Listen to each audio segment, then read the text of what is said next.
Hey, I And wonder. we are on air. Hell Welcome, yes. welcome back, everyone. You all remember the Gothic Republican, What's up? lothaire. What's up with you? I'm all right. I had my phone got busted when I was drunk because one of my family members for a Christmas present gave me a bottle of liquor, and somehow mysteriously my phone stopped working, and I had to get myself a new one. I think I spilled liquor on it. I don't remember. I was drunk. I, that's pretty redneck. I would say that.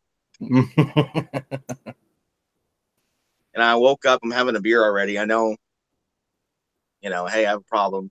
But at least I don't. At least I don't make it really awkward like Elizabeth Warren. Like just drink it like this. Like. Well, hey, I realized recently just how dependent on caffeine I was, because earlier today I was like, oh man, I don't want to do anything. And I realized I hadn't drank any caffeine. And the moment I got caffeine in my system, I'm like, yeah, I'm ready to go. I'm totally motivated now. And I'm like, wow, that's really sad. I'm totally dependent on caffeine. It is kind of sad, and that's the funny thing is, when I'm drunk or when I'm tipsy, I'm not a violent drunk. I'm not an emotional drunk. I'm usually just very relaxed and chill. I don't want to talk. I don't want to do anything. I'm actually more talkative when I'm sober. I thought that was kind of odd. So just recently, just before we started this, you showed me a thing where Marilyn Manson seems to be renouncing or dismissing the whole SJW movement. Oh yes, I mean I was reading through the article. At first, it sounds pretty bad. He's saying racism is not a real thing, and then you read through it. He's actually describing people who just find imaginary racism everywhere, and he thinks people are just paranoid or out of their head, thinking everything's racist, anything's racist, everything is completely benign and racist. I mean, you look at his music and his lifestyle is always offensive. It's always been offensive, and he's always been shocking. Well, And he's been inspired by Alice Cooper, Ross Williams. Who do you expect? You know what I'm saying? It doesn't surprise me he's going to reject the mainstream. He's going to respect the mainstream viewpoints. So it doesn't surprise no, it doesn't surprise me either. In fact, I'm surprised it's taken him this long. I mean, we're talking about a person who has lyrics that go, um, "Everyone is someone else's nigger. I know you are, so am I." I know that. And I mean, a lot of imagery of Kennedy getting shot, murder, homicide, just nightmares. I mean, Marilyn Manson. I mean, the guy's a complete artist. I mean, if you mix Alice Cooper with Ross Williams, you mix them a whole bunch of different artists, you get Marilyn Manson. And I'm not, I would not put him in the same level as like Peter Murphy. But I mean, he's one of a freaking character, and that's the one thing we need in this society. Oh, that's another thing that happened was Peter Murphy got in a spat, and Oh yeah. we saw two different kind of sides to that. It was like one was like, oh, he was out of control, and the other one was like, no, that the crowd started throwing bottles at him first, and then he tried to get the crowd engaged to throw bottles at him to like, kind of this nostalgia for the way like punk rock scenes used to be, where everybody was all out of control and just, they were rough and Yeah, rigid and didn't give a shit. exactly. I mean, like look at the Kennedys, look at the Sex Pistols. Like literally, there was interviews with Johnny Rotten was saying, yeah, we got in fistfights almost every night in the parking lot because of these dumb country boys would try to go to our concerts trying to pick fights with us. And I don't know why, but you look at the Milo riots over what the Sex Pistols were doing. Like, I mean, it's just it's there's a lot of commonality with each other. There's a lot of synchronization. It's like, oh, he's offensive with this riot and try to pick a fight with him. Basically, what happens? You said something I don't like, or you said a song that I don't like. Let's fight. Now, and I'm not saying the shoot. And and some of these millennials and some of these progressives are bitching about some of these, like Paul Joseph Watson saying conservatism is the new counterculture. I don't see it as that. I see anti-progressivism as new counterculture. But the reason why they're adopting that mentality because the population of political correctness has gone so far, they're becoming like the Catholics almost. They're becoming extreme with their ideology to the point that, oh, you can't say this, you can't say that, and trying to control people's speeches. I'm like, no joke. I had a friend that I know of on Facebook. We're trying to tell me what to post and what not to post, and I'll tell him to go fuck himself. You know, it's just it's now that little annoying, church lady's like, no, you shouldn't do that. Now it's becoming these progressive. Well, yeah, that's kind of what I saw in the whole vape thing, like that ginger kid that just totally flipped shit just because a guy was wearing a Trump shirt. And I hate this whole like guilt by association thing. And I think Thunderfoot made a video saying there's a reason why guilt by association, although it may be a fallacious form of philosophy or argument, there's a reason we come up with sayings like birds of a feather flock together. But there's also, we have another phrase, which is like, the black sheep of the crowd, or, the outcast. That's a thing too. So, but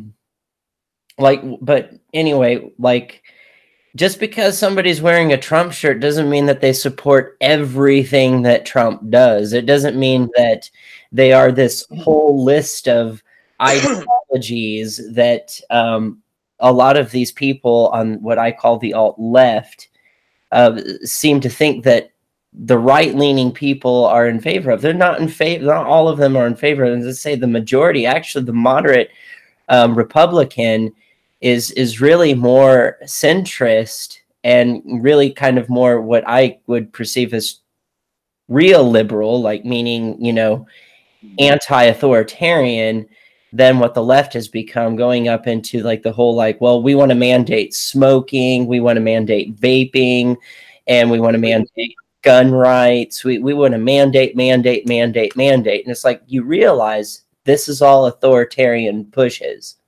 Yeah, it is. And people don't realize that with all through history, you look through Nazi Germany, you look through the Soviet Union. I'm not making any comparison between then and now, but they did the exact same thing. They kept on putting law and regulation, and then also the fact is they were also giving free stuff away at the same time. Just like, hey, we give you comfort if you sacrifice a little bit of your freedom to us. And it gets too late. The fact that you can't speak out against it. If not, you get killed. Well, that's the whole concept. Like they this whole like hate speech is hate speech, free speech kind of debate. It's like, well, that's where you really get into it. Is this is a tactic that was widely used, that notably used by fascists, is to silence people, to silence media, to manipulate media, to only report things that they want the public to know, and anything that is outside of that scope or spectrum of what they want you to think is immediately shut down, attacked. Well, in fascist regimes, they would often be killed. But I mean, that's almost like, well, nobody's advocating for killing, but it's like you're already at the point. They're already at the point of advocating for violence, and they're rationalizing it by saying things like, well, in the video that I did about the ginger kid freaking out about the vape mod, somebody mentioned to me, they're like, well, it's not like you were ordering a cake, and I talked to you about this. I was like, well, that's not really a decent comparison, because what you're saying is, so since supposedly the Republicans have made it so that gay people cannot purchase, which they can, I don't know too many stores that will deny a gay couple a wedding cake. I mean, there's not very much people like that. No. There's only maybe super religious people, but majority of people who own bakeries, they wouldn't care making a gay wedding cake. I think that would be good business to make cakes for anybody, regardless who they are. Right. You might have a few religious people, but the thing is, they will lose that money. And if reputation comes around saying how he's refusing to do gay wedding cakes, people are not going to go to his bakery at all. Well, and you know, if you have like a little private company, you're like, no, I'm not giving those homosexuals a wedding cake, and they lose money and they go bankrupt. I mean, how much more social justice do you need? I mean, what tells you that you're not likable to society than your business going under because you won't make a cake for a gay couple? But I was like, so you're basically telling me that because you think that the Republicans say that it's okay to deny service to people that they don't like, that it's okay to do it back to them. So essentially you're becoming the thing that you hate. Exactly. It's kind of like a double standard. It's like my side over their side, and I think it's completely retarded. I think we all need to work together as Americans, put our differences aside. We might agree to disagree on certain policies, fine enough. But at the end of the day, we're all human beings, right? Yeah. And this is the funny thing about it is I think about 99% of the American public, of white people, not like I made this whole argument in this person on the comment section, thinking racism is everywhere, thinking everything's been racial, everything's racist, everything's worse now. And I'm like, about 99% of white people are not racist. They just don't give a shit. I don't think there's too many people who are completely go around, you fucking niggers. I don't think there's people like that hanging around, especially I'm living in the deep south and I used to be married to a black woman. I only had one person who was somewhat racist towards me about it. And everybody around me, even me, cussed him out and called him a fucking retard. And we laughed at him and said, you're a fucking moron. And then he had enough nerve the next day to try to flirt with my wife. And I'm like, well, wait a minute. I thought you had a problem with mixed racing since you're going to be such a fucking bigot. Because, you know, some people are just completely retarded. But again, there's not very much people like that are completely racist. I don't have people coming up to me, calling me honky or cracker constantly. But the thing is like, what you were talking about, like with the Marilyn Manson thing, that actually Bob Marley kind of touched on that many years ago. He had the song Redemption song where he says in it, emancipate yourselves from mental slavery. None but ourselves can free our mind. I think it's mostly mental. I think it's what it is. And it's right. That's damn right truth. I think we're all mentally enslaved one way or another by you know, our what the media says, what society says, what a lot of people says, and what you need to do is reject it and say, fuck it, I want to do what I want to fucking want to do, believe what I want to fucking believe in. I believe in actual facts instead of just what is outrage culture. I mean, that's not. It's even on Fox News and some of the YouTube channels that I watch a few times. There's some stuff I had to step back. And I'm like, whoa, I disagree. You know. Definitely. Well, somebody that I was talking to, he referred that there's this kind of new craze going on where everybody's deeply obsessed with their ancestral lineage, and he called it, he goes, I don't really get into that whole like peopling thing. And I was like, what an excellent phrase for that, because it is peopling. And and it's like, why are we separating ourselves? Like, the majority of conservatives anymore, I think they're on board with egalitarianism and humanitarianism. And unless I mean, there might be some really rural areas where you still find that that's not the case, but majority speaking, it's like even the majority of conservatives I know, they're like, they're forward thinking, and they're like, I don't have a problem with gay marriage, I don't have a problem with biracial couples, I don't have a problem with any of that.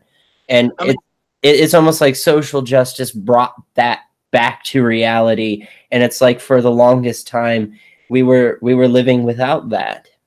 Yeah, I mean, you think about it, you have like people like, I would say, Rand Paul, Jeff Sessions have totally changed their minds about several different things about with gay marriage, marijuana, hemp, you name it. I mean, in prison reform, I'm surprised that the Conservative Party is actually considering prison reform and even staying out of the Middle East. Obama, we went to war with Syria, and not even a word from the mainstream media saying that, this is a war for nothing. And it is. Syria was war, just like Iraq, was a war over nothing, over conspiracy that was not even true. And now you got Trump saying holding the mantle, saying, "Well, you get the fuck out of Syria. There's no point of going in Syria." When he was first in office, he stayed in Syria, and then now he's pulling out the troops out. So that is something that I'm surprised that these supposed fake liberals, these people on the mainstream media, that they're pissed off that we're not going to war with a Middle Eastern country. It's like, wait a minute, I thought you guys were hippies, not violent dictators. But okay, then, whatever. So where are the hippies now? Well, what's funny is when George W. Bush Jr. was in office and we went to war with Iraq, and you know the creators of South Park made Team America, and the whole concept of that was like, it's not our duty to police the world. Yeah. And now suddenly it's like complete reverse of that. Like, oh yeah, well it is. Yeah.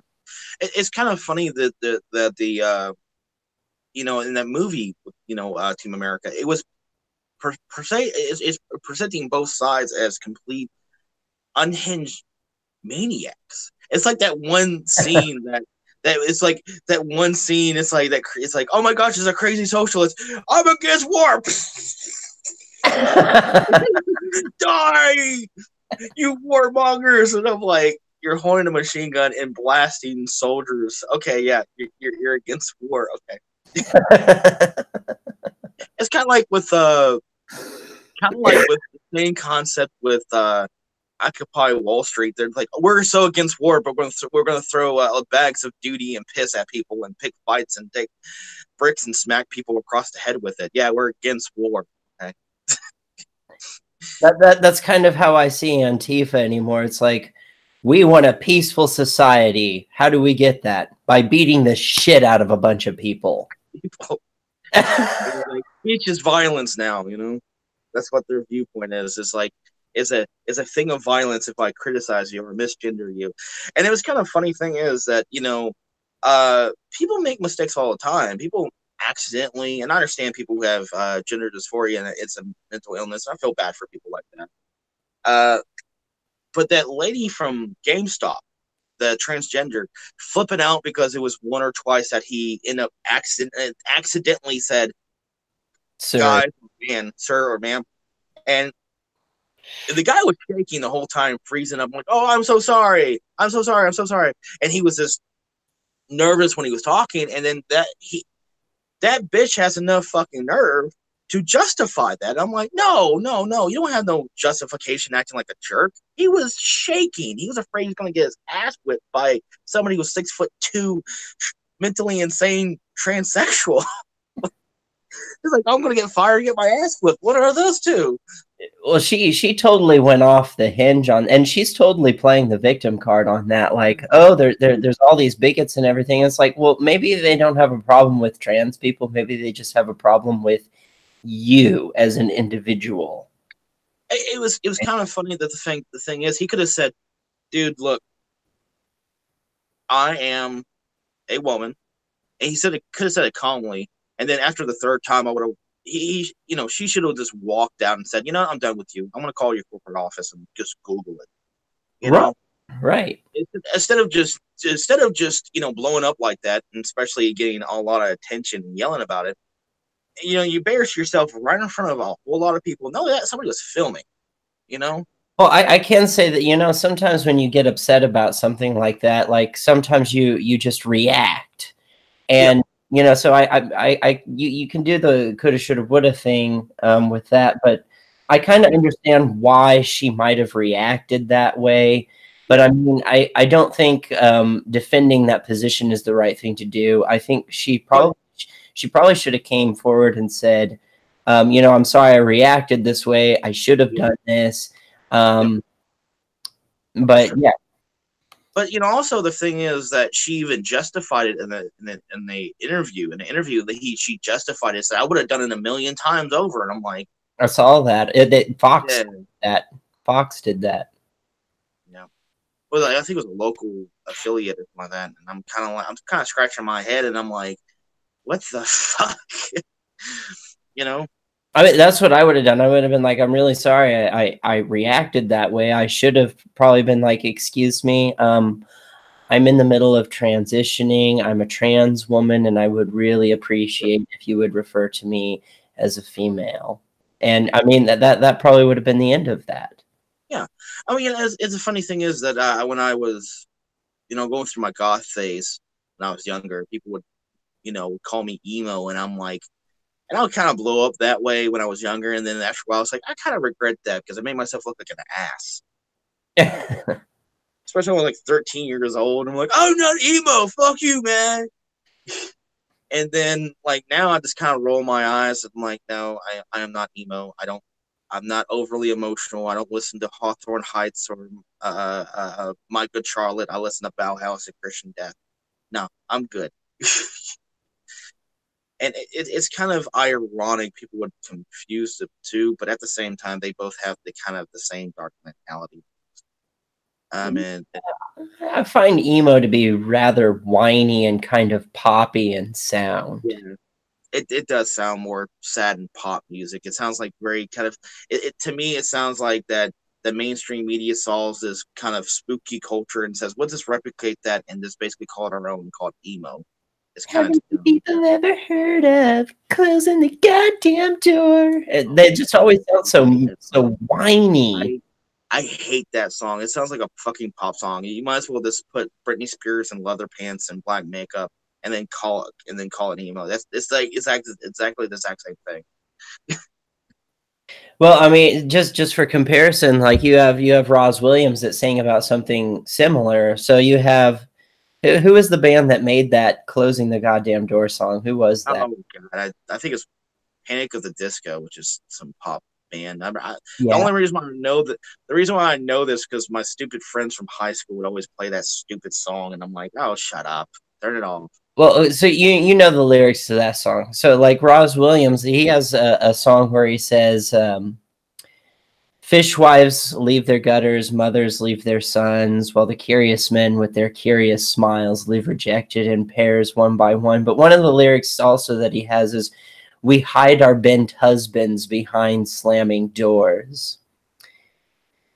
Creed of love bars not our way, seeming shapeless as our day.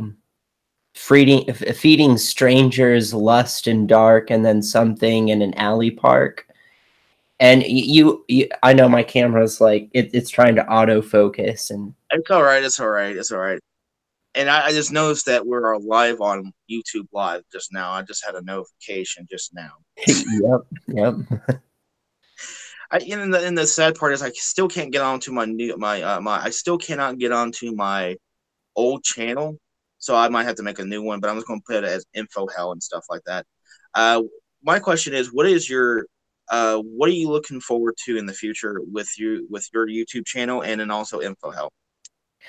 Well, because I was recently covering the pedophile thing, that took a lot of my attention. So what's going on in the political sphere, I'm not too aware of, because man, some of the people I talked to that divulged some information to me, it was a hefty amount of information. Like multiple months worth of information was thrown at me, like in a matter of like 3 hours. I think there's somebody at the door. I got to order a pizza. Can I call? Can I? I'll be a few seconds. Okay. Okay. I'll sit here and entertain the audience with, I don't even know. I don't have anything. You want to watch? I'll just bring you with me. Fuck it. Fuck it. See me order pizza. Pizza guy's not here yet. What happened was this is my cat just kept on scratching the door to wanting to come in. What do you think about the government shutdowns? Let's get into this. The whole government shutdown over Trump and the Democrats and the Republicans and over the wall situation. I believe in border security. The wall, sincerely, I kind of agree with it. You might not agree with it. What's your take on it? Well, I like to look at both sides of the argument and kind of compare and contrast. So, like, I go and I look at the right's perspective of it, and they're saying Democrats, like, this is what Sargon was kind of saying, is that, like, hey, Democrats, this is a bargaining chip for you. Is that if he won't let go of this idea, you could say, all right, we'll give you the budget, but we need this legislation passed for our team. And I suppose that's one way to look at it. The left has just talked about how, like, because I don't see the right talking about this a whole lot, but a lot of like Social Security or kind of socialized programs that we do have in the United States have been shut down or slowed down. So there's like people with disabilities and stuff that aren't able to collect their SSDI checks. And it is surprising to find out that most people don't really understand the full-fledged nature of what these social programs do for people, like Medicare, Medicaid, SSI, SSDI, food stamps, and all these other programs. It's Actually, like a lot of people think that they actually, take those care of you. programs, some of those programs still are up and running. Still, it's only 10% of the government has been shut down. Well, And it kind of sucks that there's some people who are out of work because of it, but it's only 10% of it. well, I know somebody who can't get their SS. They have somebody who's got Parkinson's, and he some traumatic accident happened to them where they have really bad amnesia. So he's on SSI, SSDI, and he hasn't been able to get his paycheck. And they actually assigned him a job. His job is to actually take care of his grandmother because she's very ill. And so instead of hiring like an outsourcing a CNA or like an in-home CNA or hospice or something like that to take care of her, she wanted him to do it because I guess he has healthcare training, and so he's doing that. And basically, the state's paying him to do this, but he can't get his paycheck because the government has just been shut down. Yeah, it's ridiculous. Yeah, and it's the one thing I simply just don't like about it is the fact is they're hanging in, the media is hanging just only on this Trump. My opinion, even though I like Trump, but this is the one thing that pisses me off about it. That is it is the wall willing to sacrifice other people's lives? Is it worth it? Is it really worth it to have more people angry at you? To me, I think it's both sides' fault. I don't think it's just the Democrats. I don't think it's just the Republicans. I think it's both sides not willing to compromise and shutting down the government just to shit upon lower class workers of the government. It's downright sick. And not only that, you got Nancy Pelosi and fucking Chuck Schumer fucking taking vacation times over in fucking over in the fucking beach in Florida, So having a good old time during this government shutdown. What the fuck?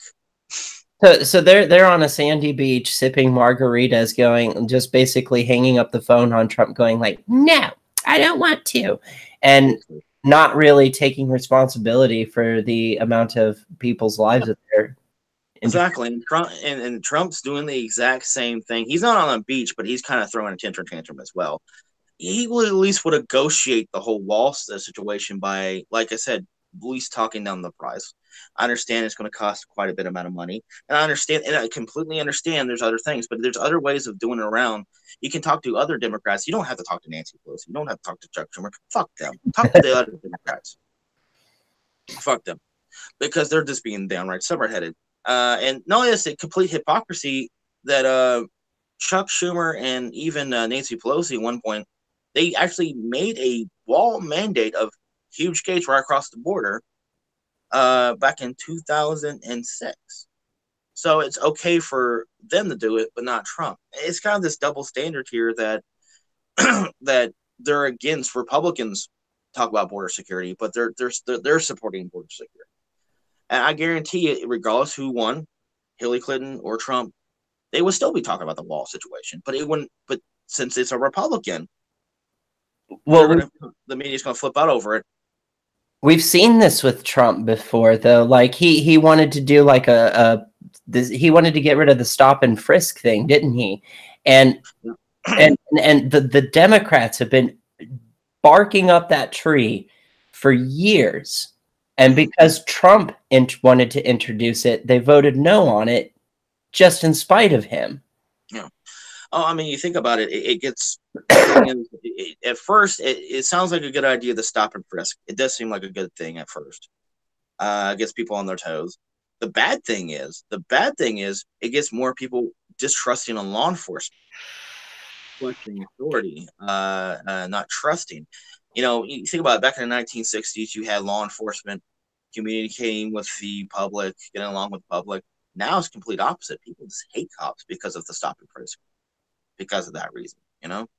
Well, you know, I thought it was funny throughout my childhood. They were always like, "You can trust the police; they're there for you." And in my adult years, I'm like, "No, the police are bad. Like, they're like, I don't trust the police. It's kind of like the DARE They're gonna program. try to arrest me." It's kind of like the DARE program. You know, it's like you need to get off of drugs. Drugs are bad, and then like high school time, you just smoking a bong on. Oh shit! It was like, They no. taught me how to do it in school. Yeah, and you know the funny thing is that you know I'm not saying I'm for or against law enforcement. There's bad people and there's good people in force, regardless. You know, regardless of what's going on, law enforcement is law enforcement. There's some people who are good and there's some people who are bad. That's the same thing with anything. And there's some people that's there to do their fucking job. And you know, I'm not saying Blue Lives Matter kind of activist, because at the end of the day, think about it. If we had a dictatorship, who's the first ones who are trying to take away our rights? Just saying, you know. We had a comment in the comment section. Someone said, "Yay, my two favorite problematic goths. Good to see you." Good. We got a major fan of us. I'll tell you that. Thank you, Autism Cat. Well, I mean, you know, the funny thing is that I was trying the whole thing with the whole you know, info hell that I'm trying to do. I'm trying to get as big as Breitbart or big as the Young Turks, but not as mentally challenged. You know what I'm saying? And hopefully, I can get to the point that I can actually hire more people, get more people who would do journalism, and you know, actually report on stuff that is more, I would say, more biased and more to the center, but also give you the harsh truth of stuff that is completely gruesome. Like I told you about the situation between over in the Middle East when they had these two girls from Sweden had got their heads cut off, and one was and they it was a snuff film online, and they were too busy talking about the government shutdown, and they cared less about that. They didn't give a shit about that. They didn't report it, and I saw it all through Facebook, and I looked it up, and I'm like, holy shit, there's a fucking snuff film of this shit. I sent you a link to where like all these drug cartels and ISIS members upload snuff films on the internet. And that I think that you kind of wanted to, like, the thing is you can't show that on YouTube, and it's because you want to show people like, look, the struggle in these other countries is very, very fucking real. Exactly. And it's like, I wish I could show you, but it's really fucking disturbing. I mean, you look at the violent crime stats. I mean, I pulled it up to the violent crime stats. I don't know if you can pull it up now on right in the middle of the video of the FBI crime stats. That Brazil is number 1. You got India number 2. You got Mexico number 3. I think you got some of the Middle Eastern countries weighing down. We're number 14. Well, let's see if we can do that. Get some crime statistics up on here. Yeah. World crime stats. I think I can show that. I should have showed you. I should have gave you the link at first, but and the worst thing is with China, with their strict policies, they have more violence in their country compared to the United States. Same thing with Russia. Isn't that ironic?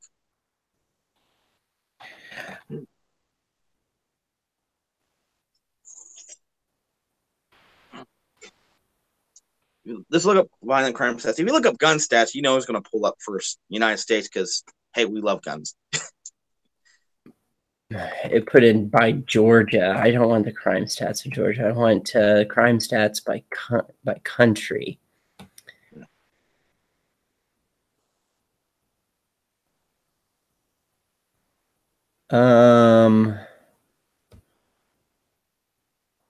Well, this is not helpful.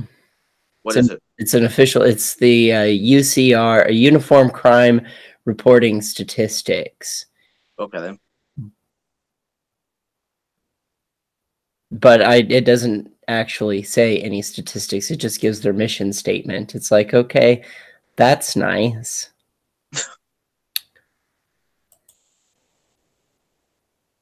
So we're live. You can tell how many people are watching us. Yeah, I can. There's 2 people currently. Like I can do like a screen share. That's not a big deal. Okay, this is screen share. Yep.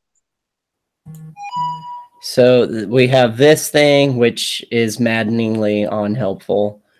And then we have this thing, which is what I was looking at. And I'm like, oh, go away. So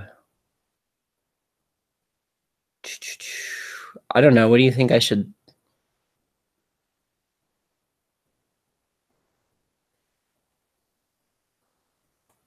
County, that's the problem. County, that's world violent crime. There we go.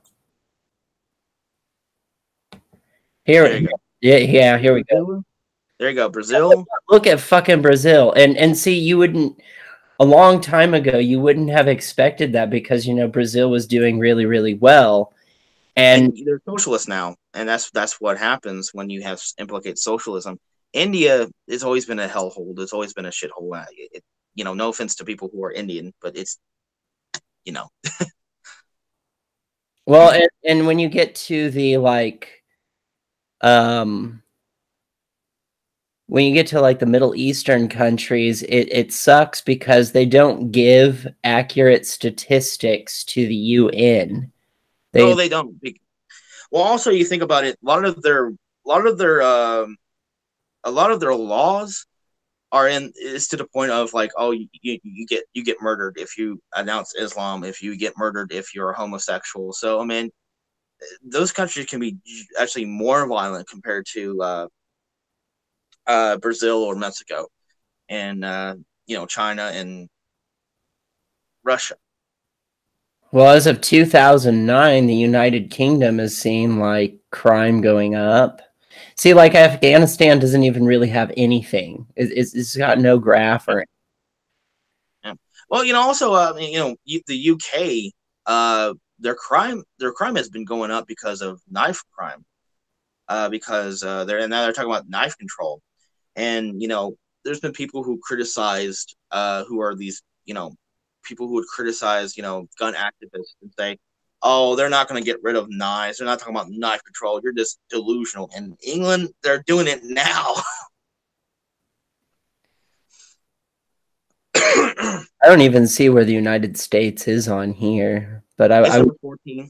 It's number 14. I looked it up. Oh, is it? Yes. Oh, yeah, you're right. Yep, there it is. Every time that somebody argue with me saying that the United States is more violent compared to other countries, I always pull up that stats right there just to prove them wrong and saying you're full of shit. You know, and that's the best case of borders, of saying, hey, I'm not for open borders because of this right here, because of there's more violence here, because Mexico has been under a socialist society for the longest time of poverty. So they're so I mean, if you're around that all the time, you're quite used to it, regardless if you're in the trailer park, regardless if you live in the ghetto. If you're around poverty, you're most likely to get in trouble. You're most likely to be desperate. Well, and what's really weird too is shit, I forgot what I was gonna say. It escaped me. It's gone. Oh, I remember now. There was a journalist, a Mexican journalist. She was from Mexico. She was trying to report on her own country's crime, and that, you know, that her own government, the Mexican government, is basically being bought out with corruption from the drug cartels. And they do a lot of money laundering here in the United States through HSBC Bank. So I mean, that came from a journalist from Mexico. She did that investigative journalism and found that out. And she was, Is she still alive? yeah, she's still alive. She's now a citizen of the United States because amnesty. Well, also the funny thing is with the drug cartels, and you talk about these gangs and stuff like that, and how Trump's saying that Mexico is going to pay for the wall. Mexico owes us about $65 billion in debt because we've been giving them money to try to help them out with relief and helping out with poverty and stuff like that. And all that money has went only towards government pockets only. The government pockets only. There's still people who are a high population of in poverty in Mexico compared to the United States. So we keep on giving them money. And my question is, it's not helping them out. And they owe us a shit ton of money. And he thought, hey, I want to make them try to pay for it for the wall. That's was his idea. He's always like, oh, and then next minute he's like, well, I want to do this trade deal to overtax them because they owe us enough money as it is. And I don't know if that's necessarily going to work. So I don't think, I think if we do get the wall, the United States citizens will end up paying for it. And that's the sad part of it. It is they owe us money, and they won't pay us money because of drug cartels. That's the truth. That's the way they go through between entry and support. Is through that way. I mean, going through airports, going through security. Good luck with that. Trying to get a whole lot of cocaine through the between the U.S. Mexican border through an airport. Good job with that. Tried to do that. And the one thing, the one thing I don't care about. The thing is, yes, I'm against illegal immigration, but if they come here through a visa, they had to follow a background check to get here in the beginning. Yeah. So regardless. If they get through here with a visa, we know they're not violent. But they come over here through borders, we don't know. My personal feeling. I just feel like the wall is a waste of money. I don't think it will accomplish what he hopes it will. And I mean, I'm looking at like, we had things like the Berlin Wall and the Great Wall of China. There was somebody I know that mentioned like 10 other walls that have been built throughout history that they just don't. They dug under it, or they found ways over it, or they found one way or another. Well, like here in the United States, we have like a whole bunch of coastlines, and I do happen to know that like the Middle East gets heroin into the United States via Mexico, or not Mexico, but Canada. So like a lot of heroin that comes from the Middle East lands on the border of Canada and the United States, and then seeps into the United States. By like the heroin havens that they have in Canada, the cities with the biggest problems with heroin border the United States because they're ultimately trying to leak it into the United States from up there. Yeah, I was watching a documentary. I was watching a documentary about drug use in Canada, and there's a lot more drug use happening over in Canada compared to the United States, especially in Toronto, Canada. Yes, and it's a big city, and they said the population of homelessness is outrageous. It's not as much as California or Oregon, but it's still pretty bad. And see, I see myself as a different type of progressive in the sense that I don't want to regulate. Well, I would like. I mean, something like heroin does need to be regulated, but I would like to see that this drug prohibition that we've been in kind of relinquished because it's not doing us any good. All the legal. We're throwing people in prison for non-violent crimes with violent criminals. That doesn't make any sense.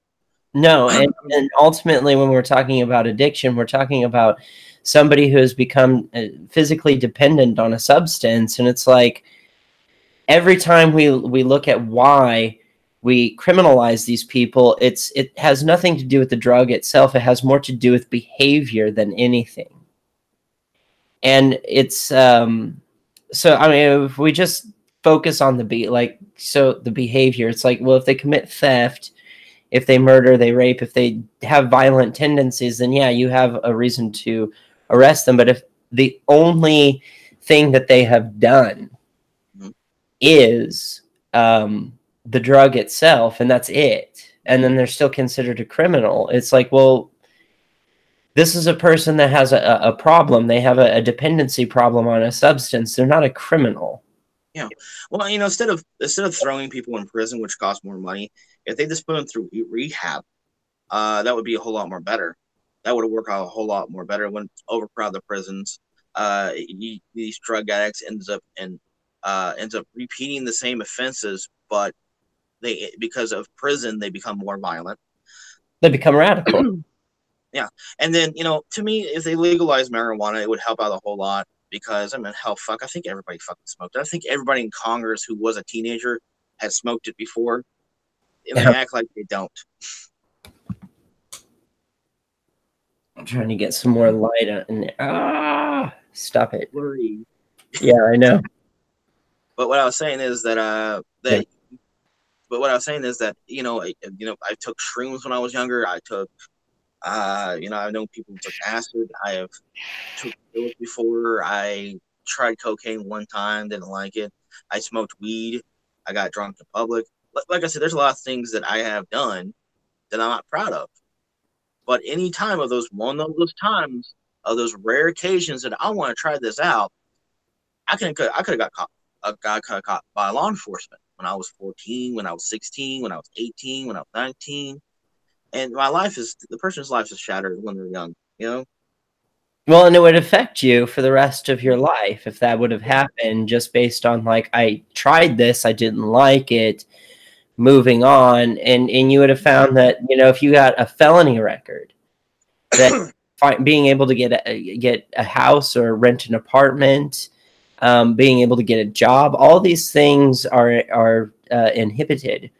Yeah. When you have that felony on your record for something for a simple mistake that you did. Not only that, in certain states, I think it's like a lot of the states, you're not allowed to have a roommate who has a felony charge if you have a firearm. You have to get rid of the firearm, or you have to get rid of the roommate. Or if you're in a relationship with somebody, you have to get rid of the firearm, or, you know what I'm saying, because they can't be in the same room. A firearm and with a felon is a charge as well, and you get in trouble. Personally, I think they need to change the laws on that. I think after about a certain amount of time, if somebody hasn't committed a violent crime if they are a stable person of society and conform to not to be violent, not to cause problems for amount of years. I know this guy, Laurent, that I used to work with. He's been out of prison for 10 years, have not committed no violent crimes. He got in trouble when he was 18. And he's not allowed to have certain things. He's not allowed to have certain housing. He's not allowed to have a firearm to protect himself. And this is a stable human being who has not gotten in trouble for 10 years. Explain to me what's wrong with him having a firearm to protect himself. If he did something when he was younger. I've seen it time and time again where these people who have been chewed up by the system because of drug offenses, and then they try to get their life back in order. Like they're like, I'm not going to do this drug anymore. I'm going to get clean. I'm going to get my shit together. And it's really difficult for them to get their life back in order because they have trouble getting a place to live. They have trouble getting a job. They have trouble being taken seriously. And also with a mark like that, like, you know, when the police scan your license plate, that shows up, it's like, oh, they have priors, so they pull you over all the time. And it's very easy to fall back into the habit of going like, well, I can't get a job, but I know that I can sling dope on the fucking street and make shit tons of money. And they go back to doing it because that felony will not allow them to get a decent job, like a livable wage job. Yeah. My ex-wife, she got in trouble for shoplifting. Not the fact that she got in trouble for shoplifting, but she had drugs on her. She can't find herself a job. She had her father, my stepfather, you know what I'm saying, my in-law, ex-stepfather-in-law, had to get her a job over in Texas Roadhouse. And she's been trying to fight tooth and nail, trying to get a job working with kids. Can never get it because of that, because of she had pills, Oxycontins, and in her purse when she was 19, kind of caught shoplifting.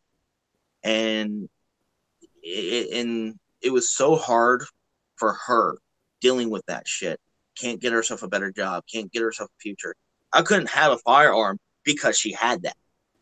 And that was fucking ridiculous. Especially I was a bit of a gun nut and I had to sell all my guns if she was going to move in with me. And this is another thing. Like, I'm not in favor of corporations being involved in people's personal lives like they are today. It's, I had this kind of thought where I was like, I asked myself this question: if you were if you had to have major surgery done, and let's say you got like the top notch surgeon that you could possibly get, 100% success recovery rate, never lost a patient, never botched a surgery. Yeah. And right before they were putting you under, they said, I can't wait to get this surgery done because when I go home, I'm going to get so fucking stoned. Now, that being said, would you want to get a different surgeon that has a less success rate? Or does that even matter at that point? Because it's like this surgeon has like a clear track record. And Well, what does it really matter if they go home after they're done and whatever drug that they consume, as long as they do a good job? yeah, but I think it's kind of funny, and I think I will say this: I think it's kind of funny. He should have better bedside manner. Yeah. Well, yeah, that's not professional to say, but Well, I mean, like it depends on the person. Like if it's just marijuana, it's like, oh, I'm gonna go home and smoke some pot or get drunk. I would be no big deal. But if it's like heroin or fucking cocaine, then I'm like, okay, I'm a little worried now. Because if I have a tattoo artist, I want them to be sober doing my tattoo. And I have heard stories from other tattoo artists, other people who I got tattoos from other people, that they would do a shitty job on a tattoo just to get paid and so they can get high and then run off and disappear and just like that. And there's sometimes they would fall asleep right in the middle of a tattoo. So that would make me kind of worried if they're on really heavy shit. Because well, what if they were on really heavy shit, but they have, and they always have been, but they have a 100% success rate? oh, I hope he doesn't fall asleep right in the middle of the surgery. That's one thing I have to say. But that's what I'm saying is like, if it's not affecting the job performance, why is it any business of what a person does in their private life to a corporation? Well, that is true. That's true. You know, if they have a good success rate, I don't give a care what they do in their personal business. I don't care. It doesn't matter. You know what I'm saying? As long as they get the job done, they get the job done. But if I was a boss, I wouldn't care if they smoke pot. I wouldn't care if they can function right. But you know, if they show up late all the time because of the drug, if they're always coming in high all the time because of the drug, or if they're, you know, they didn't get their fix in for about a couple of days and they have anger issues, yeah, I'm gonna be questioning that, you know.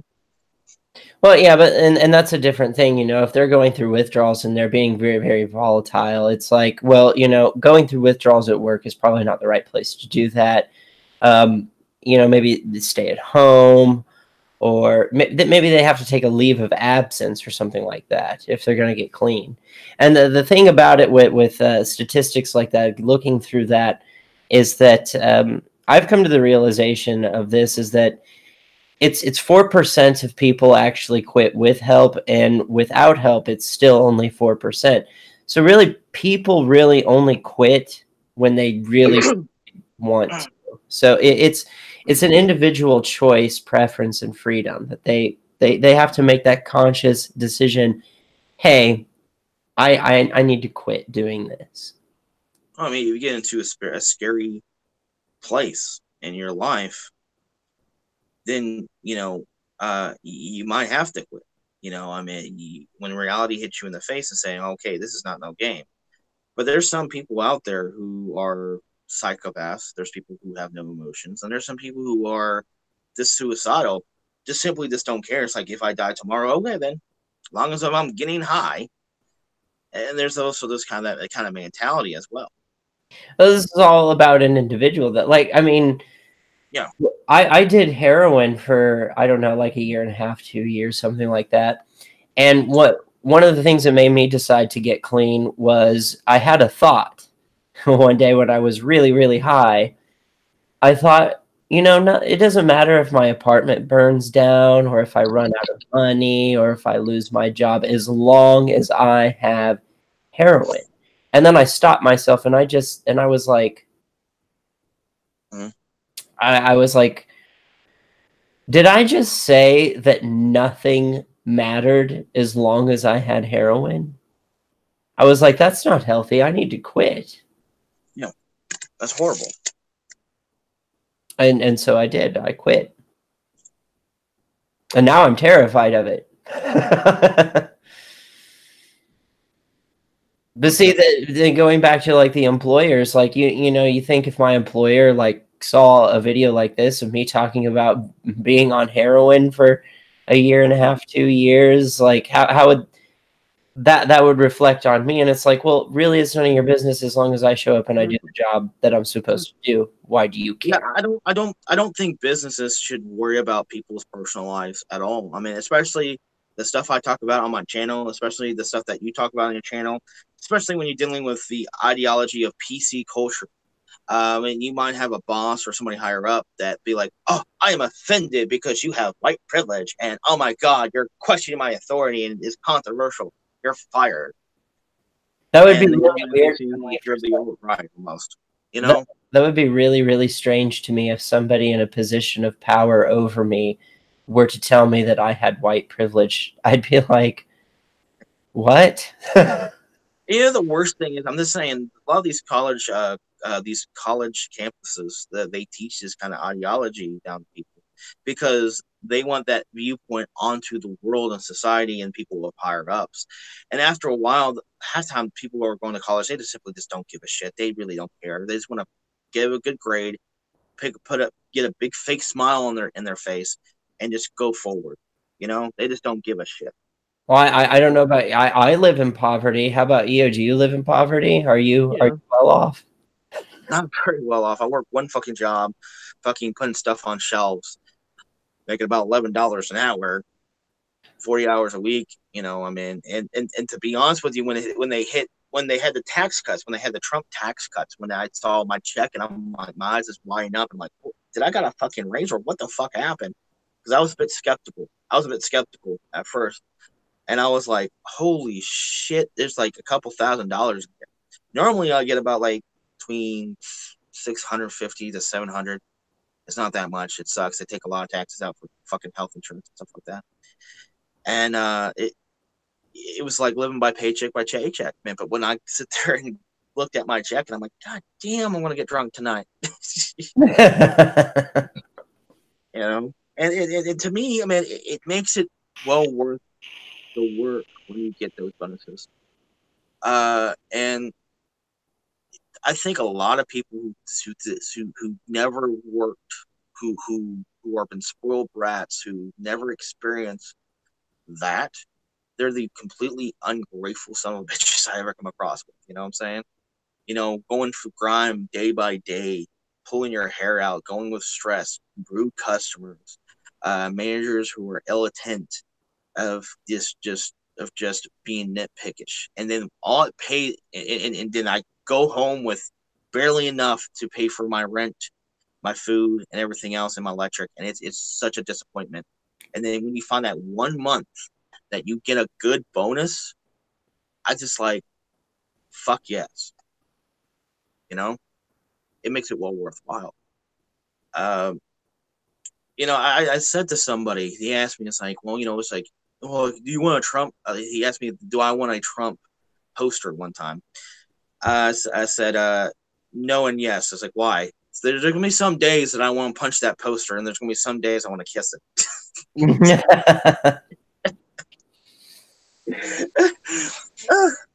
Oh, God. Also, what's recently happening? You heard about they're having another. They're planning on now on a woman's march again. Another one again. After they dismissed this other one because there were too many white women in it or something. God, yeah. They're playing. I heard online that they're bringing another one out.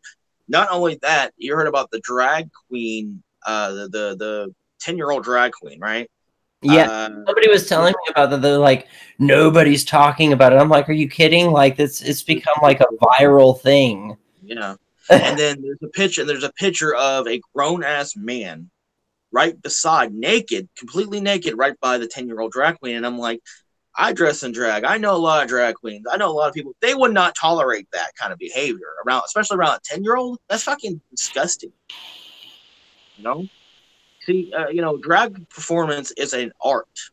It's an art. It's for fun, and people like dressing up. That's no problem. And I have no problem with a kid dressing up, but not showing up at a fucking bar full of grown men and fucking alcohol and fucking other questionable drugs. That's just fucking horrible.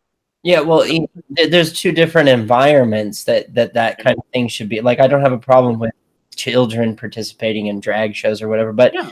It doesn't need to take place in an adult environment. It probably should. Like, actually, I remember when I was a young teen, they had like a gay teen outreach program called Gen Q. It stood for Generation Queer. And I mean, we were all like, teenagers. So it's like we're not going to the bars or anything. But what they did is that this was set up. It was a youth organization through a church, but they didn't bring religion into it, and they had us do like a drag show. So if we wanted to dress in drag and lip sync to our favorite pop song, we could do that. So there were no adults around like to try and get us to get naked or throw money at us. It was just for fun, just it's the art of it, And that's the thing is, when I was in high school, and I think people just tolerate. I think the problem is, I think people just tolerate too much. It became now a South Park episode. Now, literally, it became a South Park episode. See, when I was a teenager, we heard, we had gays, we had bisexuals, you had people who were transsexual who would show up in a dress, and their parents would get mad at the fact they would show up in a dress at school, and we tolerated unless they're being dicks about it. You get my point, right? When I was in school. Now they're coming with like 50 fucking genders. Now that you have people in the social justice realm are like, oh, don't bash pedophiles. They're part of the LGBT community. And I'm like, no, fuck no, that's sick. And now they have the drag queen 10-year-old right by a naked grown ass man in drag. I'm like, completely naked, schlong out, and I'm like, what the fuck? I'm all for acceptance until it becomes to the point of like pedophilia. Then I'm going to be like, oh, fuck you guys. No, there's nothing about pedophilia that should be tolerated. I can't find any redeeming anything about it. Nothing. It's just negative, negative, negative, negative all the way home. I mean, because when I was a teenager, we went to the Rocky Horror Picture Show. It was just for fun. We dressed up. It wasn't like a perversion. It wasn't like that it was a sexualized thing. It was just a party. People got drunk, people got high. That's what it was. Now it's just like, now these self-entitled brats are like, all my gender is thee, them, and there, and I'm like, fuck you. It's like, oh, I'm there. Like, my pronoun is there. They're in your dad's cock or your mama's pussy. It's like, it's hard to be vulgar, but I'm just saying, it's just, I don't know. Some of this fucking generation, they feel like they're self-entitled, and it's like, oh, you mispronoun me, I'm offended. And I'm like, oh God, shut up.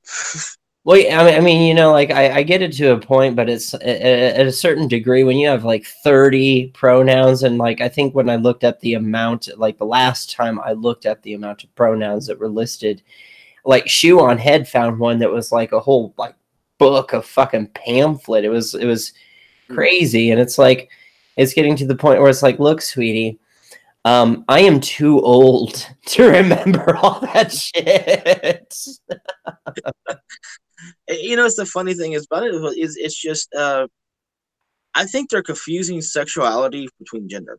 I think there's only two genders. There are several different types of sexual orientation, sexual fetishes, sexual things, and people are confusing the two from each other. I don't go around saying my pronouns a ball gag and rope. I don't go around saying, hey, a butt plug is my pronoun. I mean, it doesn't make any fucking difference. From now on, you gotta call me pronoun. You call me a butt plug for a pronoun. Well, I just like it's almost to the point where it's like it's almost safer to assume that you should just refer to them as "Hey, you," like you over there. Look, like literally, if somebody told me that back in high school, "Hey, you over there," it's like I have a fucking name, asshole. I know that's the point. Is that it's somewhat degrading, but it's still following the rules. Yeah, and it's like I had somebody told me that I'm like my pronoun is transgender queer, and I'm like, why the fuck you would call yourself queer? That would be an insult. You wouldn't fight somebody for calling you queer, even if you're gay or not. It doesn't matter. You just fight somebody for it. I'm like, transgender queer, but don't call me queer because that's insulting. That's a microaggression. It's also the one thing I don't fucking get. It's a fucking microaggression. It's fucking like anything and everything is offensive now. I just don't fucking get that comprehension. And fucking watch if I wear a certain T-shirt, they would get triggered. Like my ex-girlfriend, from Texas, she's half Latino. She walks around. She wears the Thor's hammer. There's been a few times where she lived at, even in Texas and here, they would get offended because it's a Thor's hammer because they think it's a white supremacy symbol. It's like, no, that's her fucking religion. Have you noticed her prelection, her skin color lately? Do you think she's a white supremacist? You gotta be kidding me. Well, the thing with the whole pronoun thing is like I understand, like I actually ContraPoints kind of put this into perspective for me. She was talking about people who are transitioning from one gender to another, and they're not totally feminized or masculinized yet, so that they're falling somewhere in the center, and they want like a pronoun for a transitional pronoun until they get to full masculinization or feminization. And I can understand that, but that even she admitted that it gets really ridiculous when you start talking about like you have these really feminine gay men or boys or really masculine females, homosexual females, and because they're androgynous, they have to be some other kind of gender. And it's like that's where it stops to make any sense. It's like they're not transitioning. They're not doing HRT or anything like that. They don't really identify as the alternate gender. Like, you know, the female doesn't identify as a male and the male doesn't identify as a female. They identify as something beyond gender itself because they embody both masculine and feminine traits. Well, under that definition, regardless of who you are, homosexual, bisexual, heterosexual, male, female, any of that, every single person embodies both masculine and feminine traits. So by that definition, everybody's non-binary. Yeah. So can we just drop the weird pronouns? Like I get like if you're a male to female trans person and you're in the middle of transitioning, maybe you want to be called Z or Zer because you're in the middle, and when you get to being a female, you go full, like the pronouns will be she, her, and yeah. That girl.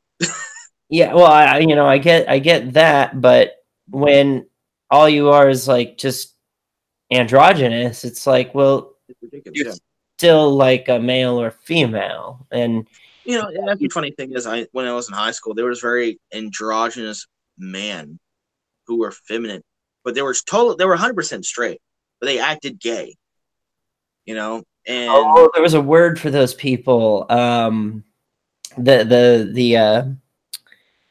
the straight guys that conditioned themselves and did the whole queer eye for the straight guy thing. We had a word for them. What was it? What's called? I ended up in an awkward situation. Metrosexual, yeah. I had an awkward situation one time when I was trying to introduce this one guy to another guy in high school, and the other guy was like, "Oh, honey, I'm sorry. I'm like, I'm actually straight. I like pussy." I'm like, "What?" No, I'm not. I'm just very feminine. I'm a very feminine man. I'm like, oh, okay, now I get it. Way over my fucking head. You could have told me this in the beginning before I hooked you up, man. Come on. Yeah, but see, that's the thing. Nobody cares that he is effeminate. That's not the issue. It doesn't make him not a him. It's just he's still a he. He's just effeminate. Yes, I mean we didn't care back in nobody really cared back in high school except for like a few people who were like homophobic, like, oh my god, don't touch me, man, don't touch me. But you're always going to get people like that who are young and stupid like that. That's always going to fucking happen. You can't control people's thoughts and minds, and they're still going to be jackasses. No, absolutely, you can't. And the thing is that like the homophobia, things like any kind of xenophobia or schism, is really a learned behavior. It's not. Yeah. It's something that you can change about yourself. It's not homosexuality or just sexual. I might be, I would say I might be Islamic phobic, but like I said, there is actually kind of a rational theory if you really think about it. Just saying. I mean, there's a lot of Middle Eastern countries that don't tolerate homosexuals, that don't tolerate people's style, don't tolerate Western culture. I'm not saying all Muslims are like that.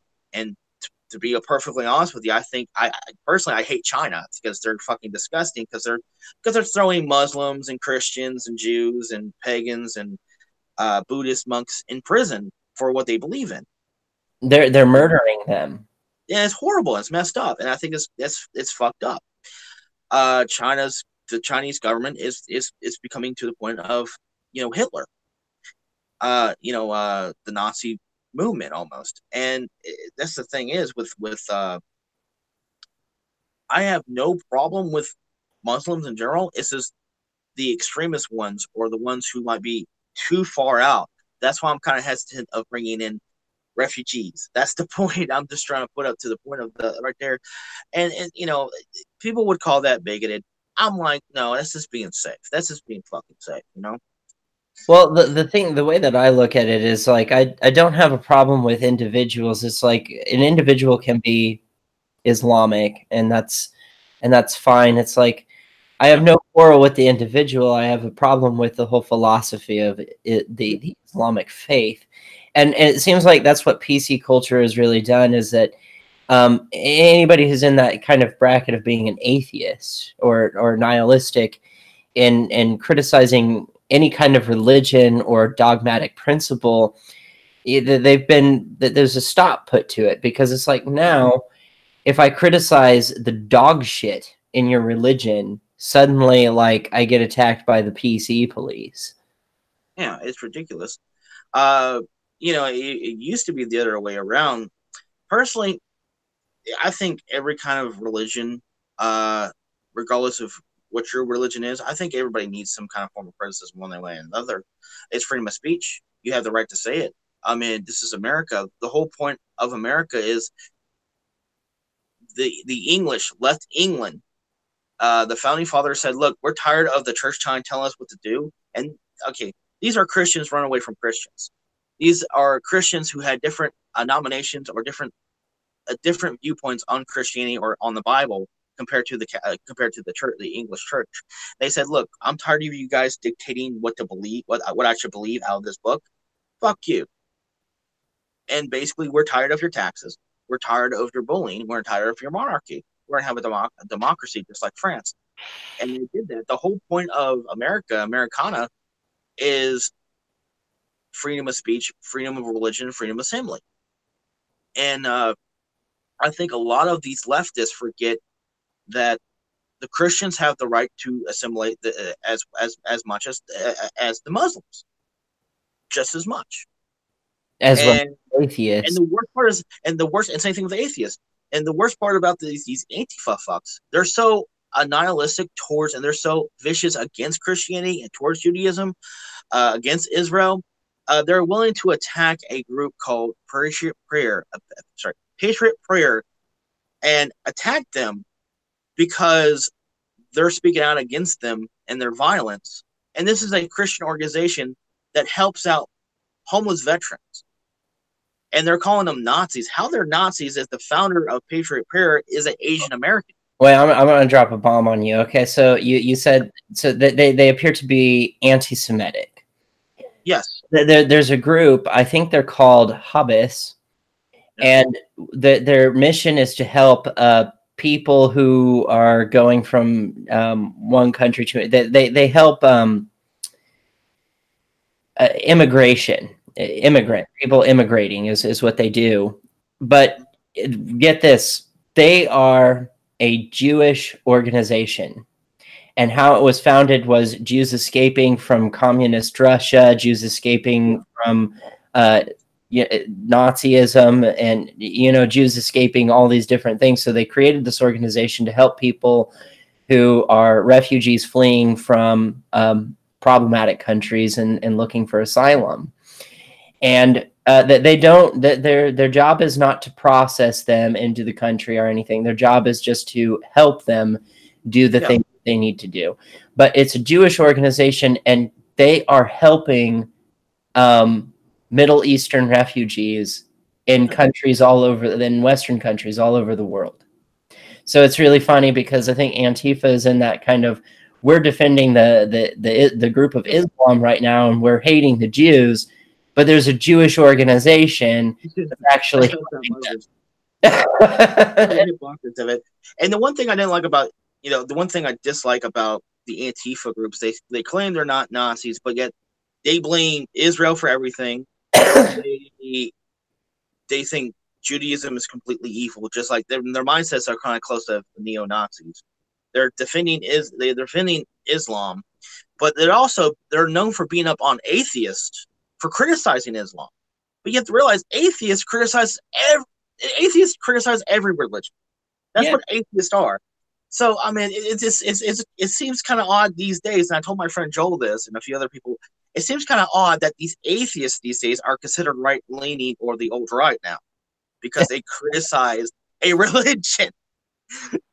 Well, we've gotten to a state where we're conflating religion with identity or like race. And that has nothing to do with it. Religion is a philosophy. It's an idea. It's just an idea. Yeah, and I had somebody ask me. It's like somebody asked me about my heritage and stuff like that. So I'm 1/4 Israeli. My dad looks Middle Eastern. I look pale white as a ghost because majority of my genes is from my mom. But you see my dad, you see me. We look alike. The only difference is he has dark skin. And he looks Muslim, and he's not a Muslim. He is Middle Eastern, Arabian. But my grandmother from my dad's side came from Israel. And somebody asked me, it's like, so you're Jewish? I'm like, no, I don't follow Judaism. I'm 1/4, Israeli. That's it. One Israeli, yeah. And people mistaken race between religion all the time. I didn't get this because I'm Jewish, this tattoo right here, because I was Jewish. No, I got it because that's my heritage. That's my history. Same thing. That's why I got the state of Kentucky. That's why I have the French symbol with the fleur de lis, and that's why I got the 1776. I love tattoos. I love them. Yeah. So, what do you think about the issue over in South America with South Africa with the kind of goes to the white genocide thing? The white genocide. And there's a lot of leftist media sources are saying, "Oh, it's a myth," and I'm like, really? You really think it's a myth? After the leader of South Africa said, "Yeah, we're not going to kill white people, not just yet, maybe." Well, and you know that we have a benefit being in the United States as far as the internet goes, is that we are the only country where we don't have to put dot whatever our country is after anything. We just have just access to the internet. We don't need like, it's not like China. no, we don't need the UPN servers and stuff like that. We can just go there. And the thing is like, if you really want to know what's going on in South Africa, all you have to do is go to their websites, and you might have to use some Google Translator, but I mean, you can find out what they're saying over there. Yeah, I mean, there's the leftist party group over there. They're advocating against white people taking away their land, killing them if they resist. I mean, this is the same reason. This is the main reason why I got into politics, is because of the Obama administration was taking away land from owners in these over in Oregon. These farmers these ranchers who in Oregon were just getting all their land taken away by the government. And it's just kind of the same situation here. And I started to wake up and realize I got to pay attention more about politics instead of just, listening to the media. I got to look up some stuff. That's why I really got into politics then. This is back in 2012 when that happened. I think around 2012. And after that, I started learning how to shoot guns. I started to buy guns. I started going to gun shops. Before then, in the past, I didn't care about guns. I didn't really care. And then I started hanging out with people who were, militiamen. And it made me kind of worried that the fact that, it might to the point that if the government gets too out of control, they will take away something. They will take away my apartment. They will take away my stuff because they have to build a highway there. It started to get scary. Well, I sympathize.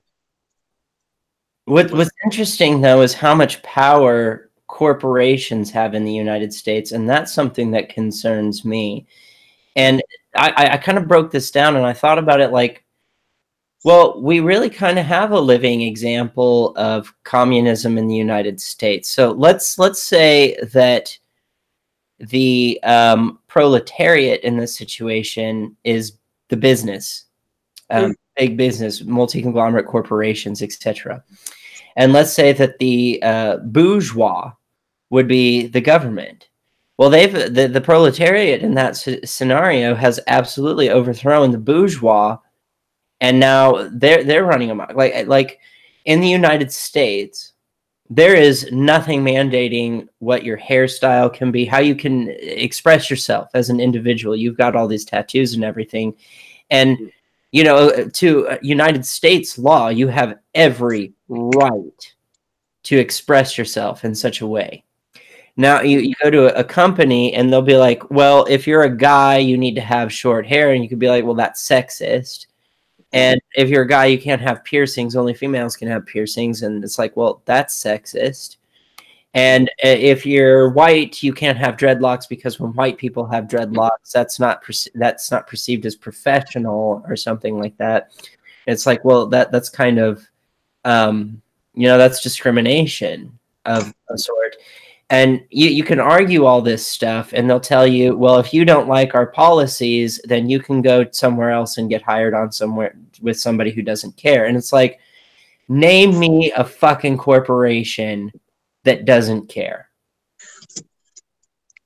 To be honest with you, a lot of corporations do care, and they do bitch about uniforms and how people dress and stuff like that. That's a part of communism as well, as uniformity.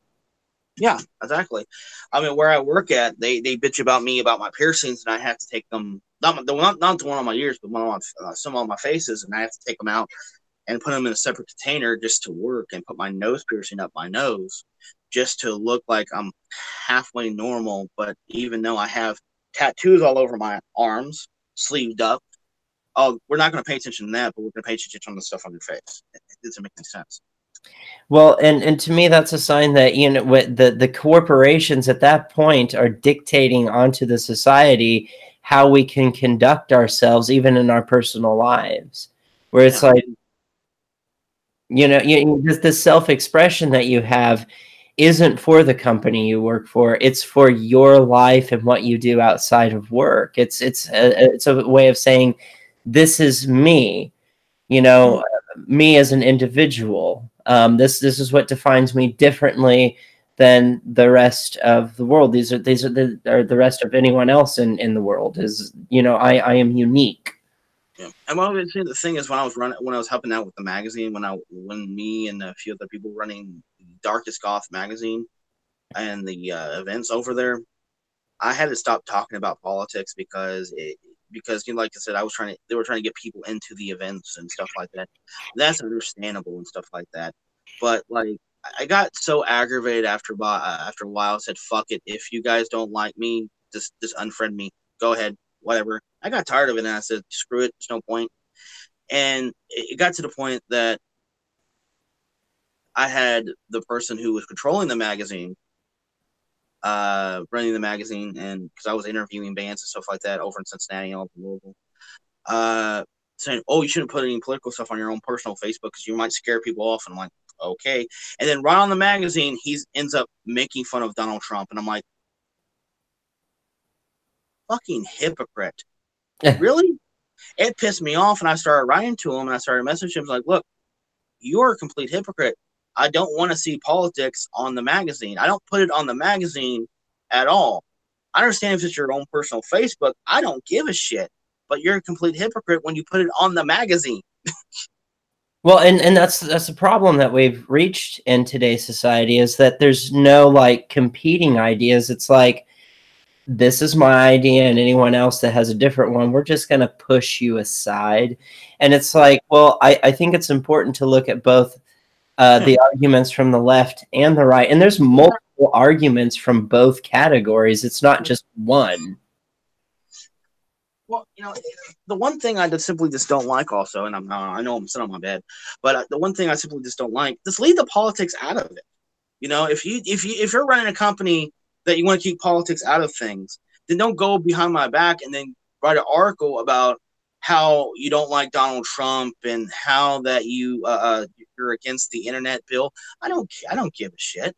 I don't give a shit about that. There's some people who want to escape politics and they don't want to see that. That's why I don't put it on the magazine. You know, when I interviewed God Module and Hasiko and Crombie Christ and Angel Spit, I didn't ask, "What's your favorite candidate?" I didn't ask that. I asked about their movies, their music, their style, how they dress, how's it like on tour. Questions like that I asked.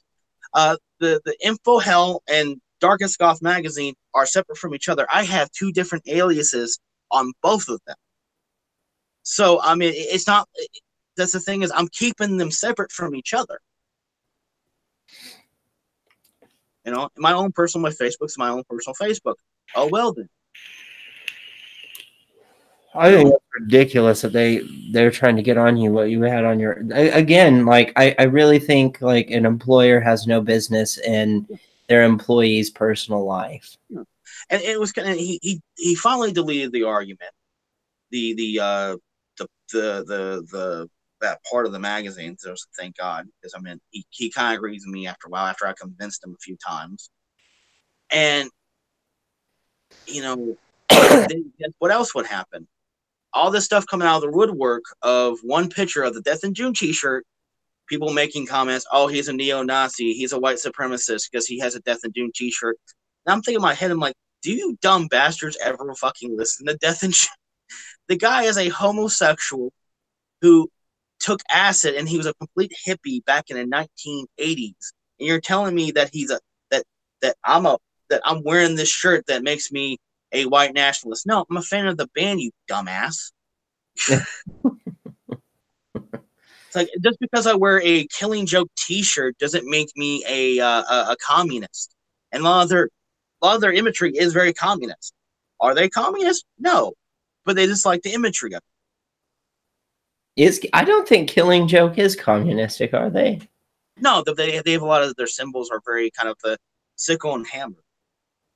Even the song 80s, by their music video of the 80s, they have the American flag and then the Soviet Union flag right beside each other, and he's saying on the phone like the president singing the song, "The 80s, talk about the 80s."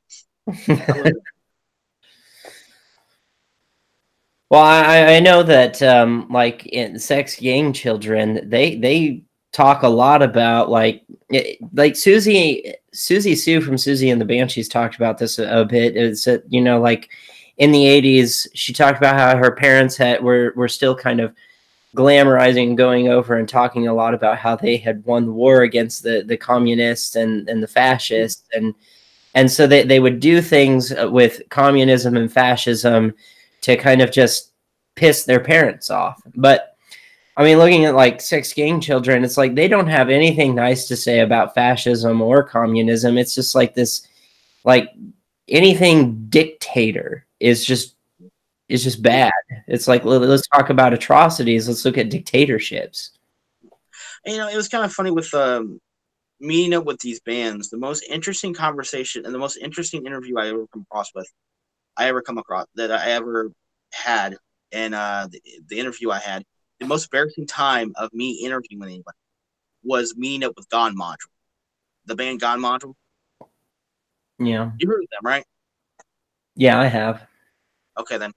Okay, you seen the Butterfly Effect, right? A long time ago. The Gothic Roommate, right? If you do a comparison between the Gothic Roommate and the lead singer of God Module, they look exactly like this. They almost look exactly like the same. They're both big, heavyset goth dudes. Overweight, big, heavyset goth dudes. I'm not joking with you. I remember he had that giant spiked mohawk, didn't he? Yep. Over there. And then I was telling my friend Joel when we're going to Cincinnati, we're going to the Bucklebee. It's an old abandoned insane asylum they have concerts in. And I said, okay, I asked Joel, I said, look, Joel, you heard of God Module, right? I said, yeah, I listened to their songs. You know the lead singer, what he looks like? No, I don't know what he looks like. It's like, he looks like, you seen the Butterfly Effect, right? He's like, yeah.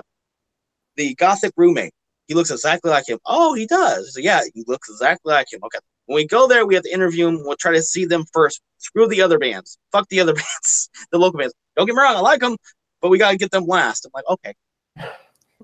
So we end up going there. He ends up interviewing the wrong band and started calling them God Module. I'm like, Joe, that's not God Module. And we're in the crowd. Oh, it's like, we're not. It's like, I've been looking for him. I finally found him.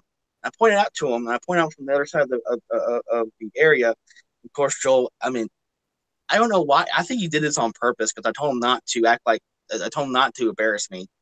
He ends up yelling, yeah, he does look like the fat roommate from the from the Butterfly Effect. I'm like, Joe, shut up! Wait, is that a microaggression, calling them fat? He did take offense to it. The funny thing is he looked over at us with a mean look, and I'm like, oh shit, we pissed him off. He walked towards us, and I'm like, I'm so sorry about my my friend here. He's really excited to meet you. I heard about you guys. You guys work for Darkest Goth. And yeah, I was like, oh, don't worry about it. I get it all the time. People always point that out all the time. I don't care. I know I'm a fat ass. And I'm like, oh god. And I'm like, and then I said, well, I like to interview you guys after the band. I like to interview you guys after your performance if you want me to, or I can interview right now. It's like, how about after? It'd be great. So we interviewed a few other bands, the local bands there, the industrial bands, and then after God Module, after we're done, they were packing up and trying to get out as fast as they can. And I'm thinking in my head, like, okay. It's like, oh, we're trying to. It's like I asked him. I went over there and I asked him. It's like, you guys want to interview now or later? It's like, I can give you my email. And he gave me his email. And when they were packing up, I fell backwards on their equipment. Right on my face. I'm like, oh no. And I'm like, I am so sorry. It's like, no, it's okay. We can pick one up on the way. We're just on a rush trying to get to Indiana. So I broke their keyboard. And I was so embarrassed by it. I was like, oh, God. I was red in the face, and I was embarrassed. And I was like, So I ended up emailing them. We ended up having the interview. And I didn't mention anything about the situation. But he mentioned onto his website about me. And I'm like, oh, thanks a lot, dude. This guy trips on my equipment. He put down, he trips on his equipment. He has a friend who likes to yell real loud, inappropriate things. I'm like, oh, thank you. He puts down LOL. I'm like, oh.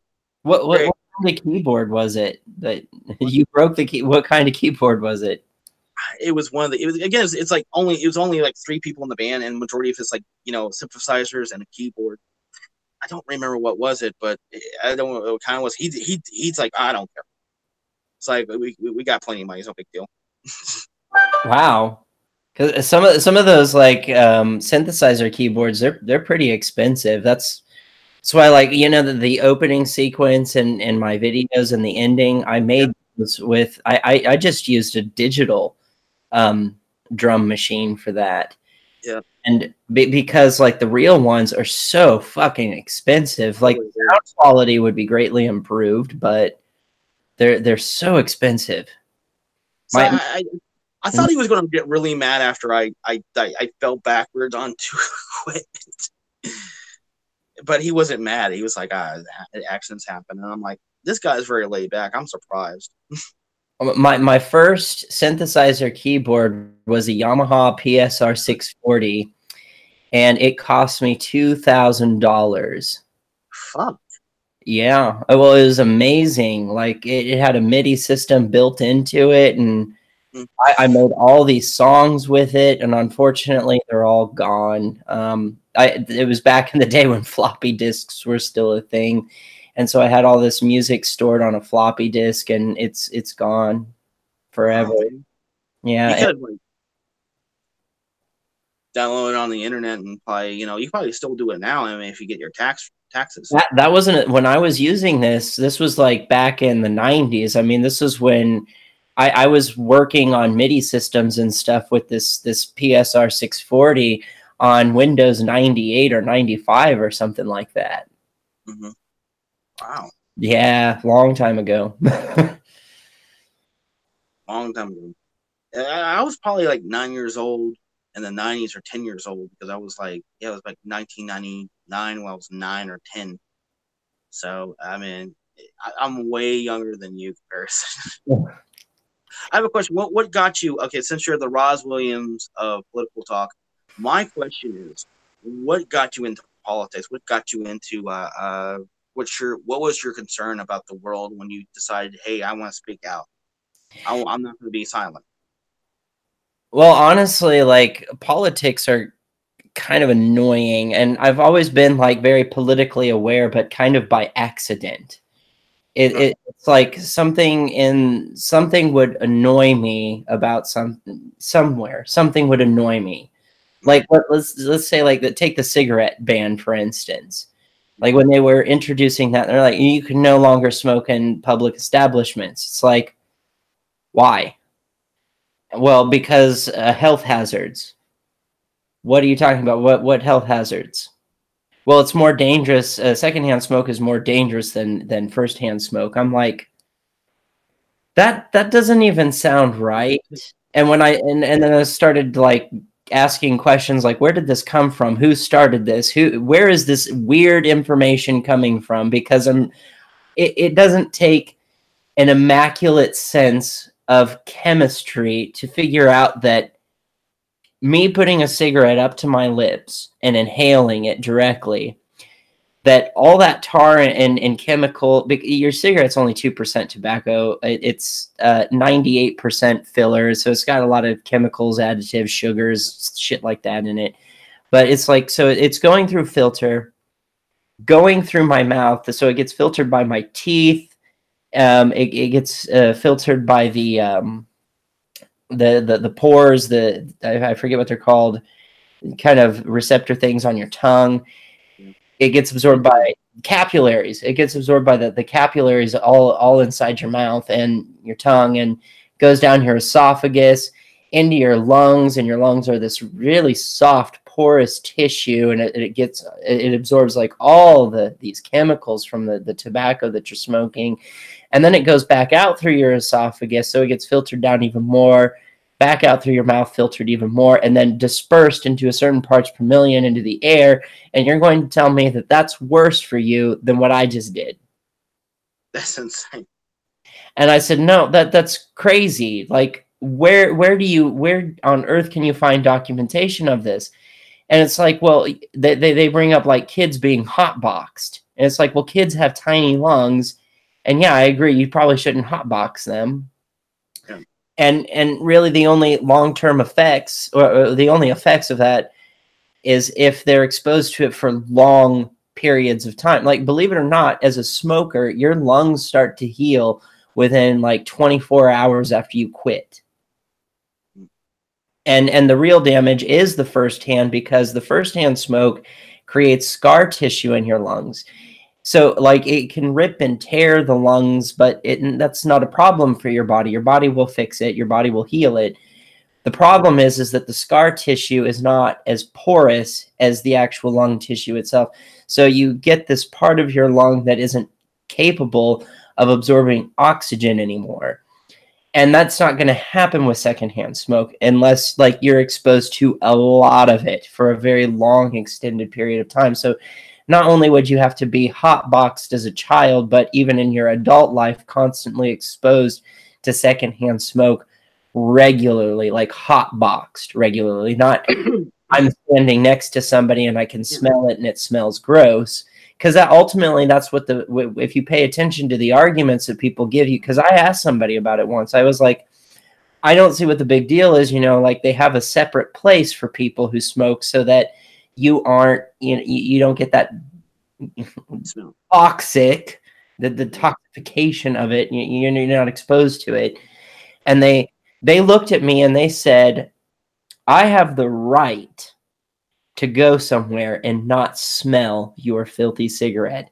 And I was just taken back by that. Like, wow, you are an entitled kind of a prick. Well, it was kind of funny that I had some. The funny thing is that going through that secondhand smoke is not going to affect you as much as like firsthand smoke. But you talk about hotboxing. Hotboxing, I'm automatically going to think, hey, you're going to be on a locked room with a bunch of smoke, hotboxing a joint.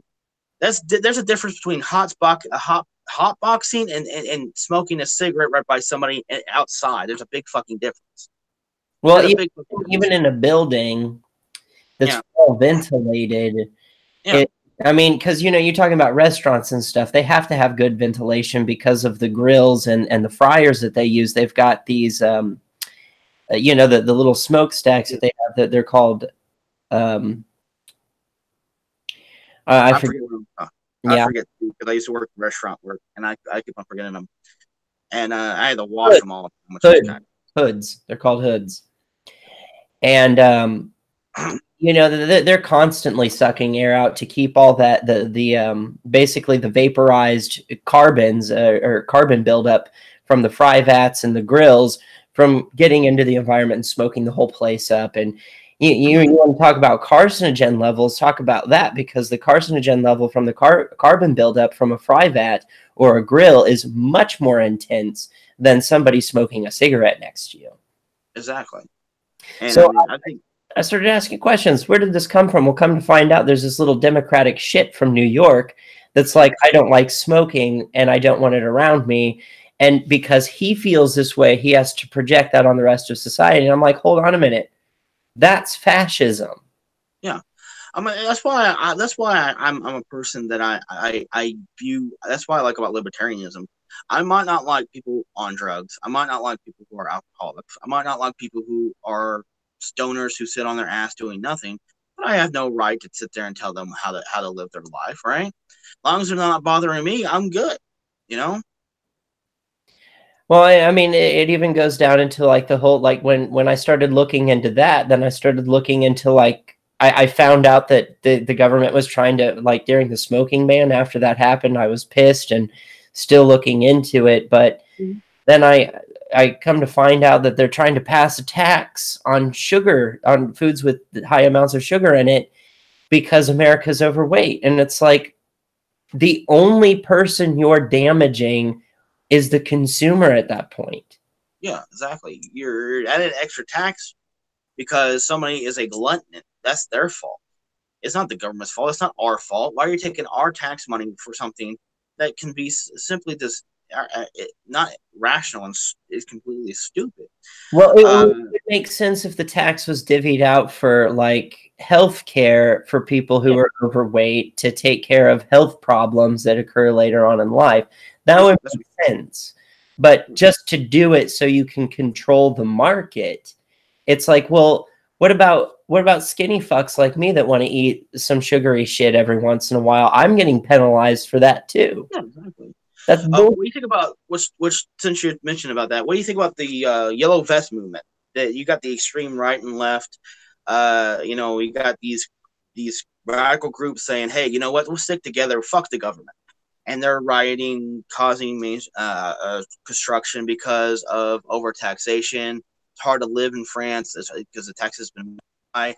The fuel tax, a lot of these other things as well.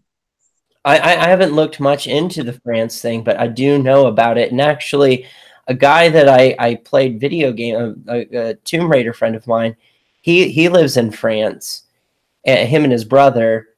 And when that yellow jacket thing took off, I hadn't talked to him in like over a year. He ended up coming into my chat party when I was playing another game and saying something to me along the lines about socialism and Trump. And then after he said what he had to say, he just left. And I was like, I missed what he said, but I would have been, but sometimes the way that I see it is it's like this. I look at the history of France, and I think it's very interesting that they're doing this because, you know, you had the King of France taking so much taxes from all the people that lived in it, and that ultimately ended up to the French Revolutionary War. But they got so tired of it that they rose up together and cut the king's head off. Yeah, it's kind of basically what we did to America. The only difference is that we just end up basically getting, you know, the redcoats and cutting their head off. We couldn't get to the queen because of that reason. But it goes to show you that, like, I mean, in populations, when you push enough, when people have reached that threshold of saying, you know, I've had enough. And I think that's kind of what we're seeing in the United States, because a lot of the times when I look at this whole debacle between the left and the right shenanigans, the interesting thing is that both people on the left and the right equally hate crony capitalism. They probably hate the government as well. They both hate the government. Well, ultimately, isn't it that we're trying to get away from like people telling us what to do in our lives, but maintaining some kind of order at the same time? Yeah, exactly. I mean, you know, I think we need government, we need some law and order, but we don't need to the point that we need to interfere with people's freedoms and what they want to do. I mean, in controlling speech, like some other countries, that hate speech kind of ideology is completely you can't control people's thoughts. And again, we've seen that before.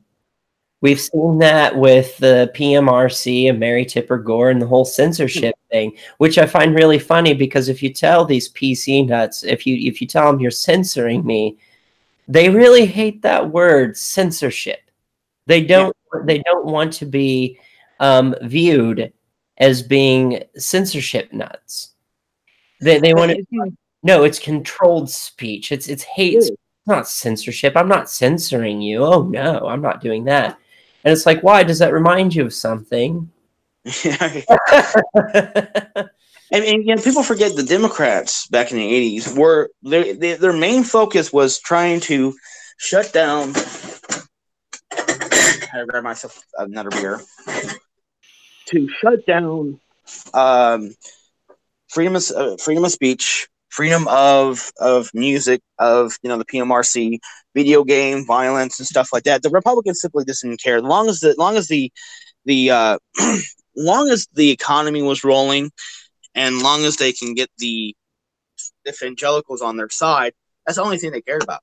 And the worst part is, of course, you have the evangelicals and the people who are trying to control music and entertainment from violence. Somehow they end up being in partnership together because they have this moral code. And it's sad.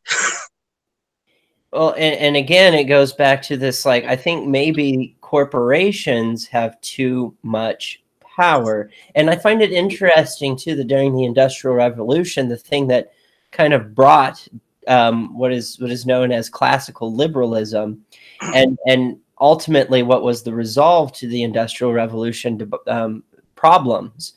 And actually, this is where communist the idea of communism came out of, is the Industrial Revolution when Karl Marx lived, is that he had a problem with these industries that were coming up that were working people. Get this, 55-hour work weeks was one of the problems. Crazy.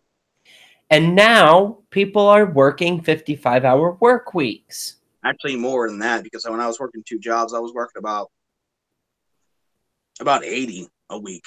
So the way that I'm viewing this, it's almost like we're living in a neo-industrial revolution, and it's like, well, we need to like inject our liberalism with steroids. We don't need to turn to communism and socialism. It didn't fix the problem back then, and even Karl Marx admitted that it wouldn't work back then. Yeah, I mean, you think about it with the Nazi. You think about with the Nazi Party. You look at the Soviet Union. It was always the bedfellows of the government who were the super rich. Never got taxed. Never was punished for their wealth. Got away with murder. Got away with everything. If you want to talk about, if people want to sit there and bitch about capitalism, can you imagine when you have communism and socialism? They're not going to pay their fair share. They're going to be butt buddies with the government. Then you're going to add more government. Then you're going to have that corporation telling the government, hey, I want more regulations. I want to tell other people how to think and what to do. Now, I mean, think about it. There is an aspect of where communism or socialism might be more applicable in a society where full automation has happened, where there is no room for people jobs anymore. And then you have to find like some kind of system to allocate resources responsibly. And unfortunately, that will take a small amount of dictatorship, but we're not in that time frame. Well, also you think about it with Brazil, they kicked out the people who provided the jobs for everybody. So there's a lot of people who lost their jobs thanks to the government. With government mandates, and I don't think the government should be involved with any kind of businesses. There's the best example to mention about Amazon. When you got people in the government saying, hey, you got to pay everybody $15 an hour, and they said, okay. And what they did, they literally put everybody on $15 an hour. So you had somebody making $25 an hour, they bumped them down to $15 an hour. People who were asking for vacation time, people who had vacation time, people who had sick pay, all raced because $15 an hour. The new people had to be $15 an hour. The old people had to be $15 an hour. Everybody had to be $15 an hour. And Amazon's going downhill, and their business going down. Because recently I tried to order something online, and guess what? It still haven't showed up. They still haven't given my money back yet. Amazon is not that good anymore because of government mandates. Well, and I don't know if mandation is what I would be looking for, but I think it is ridiculous that if a company breaks a law, you need a horde of lawyers to do something about it. And whereas if you and I are held, restricted by certain laws, and I'm not saying that. I think there's some laws that are ridiculous, but certainly not all of them. There's definitely a need for legalities in place. But like we're held accountable to the law, and if we break the law, the police don't need a horde of lawyers to put us away. They just do it. Yeah, I mean we're stuck with a crappy lawyer who is like his second case, and all his cases that he lost, and then it's like we're giving a lawyer by the state that is shitty compared to somebody who is that has like 5 or 6 lawyers who have won multiple cases, who have been on the bench for like 20 years. How's that fair to me, but it's fair to you? That makes no fucking sense.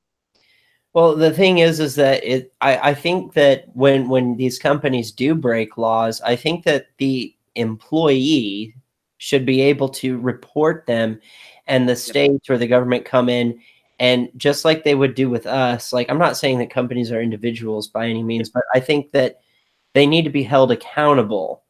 Maybe not say, well, you have to pay your people $15 an hour, but come in and say, you can't break a person and get away with it. You have if somebody gets hurt on the job, if somebody gets injured, you're responsible for that. You're responsible for it, yeah.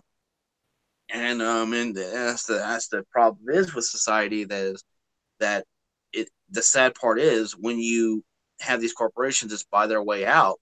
That's the problem is you're ejecting businesses with government. If you look up I looked up the definition, dictionary definition of the political concept of communism, and it said that a free-flowing society with free-flowing capitalism with no government interference with business or corporations at all, no government at all, no regulations, no nothing. That sounds like kind of the opposite of what capitalism really is in the United States. You think about it, the government, these companies get away with murder, and the government says, oh well, you guys pay us enough money, so we're going to turn the other way around.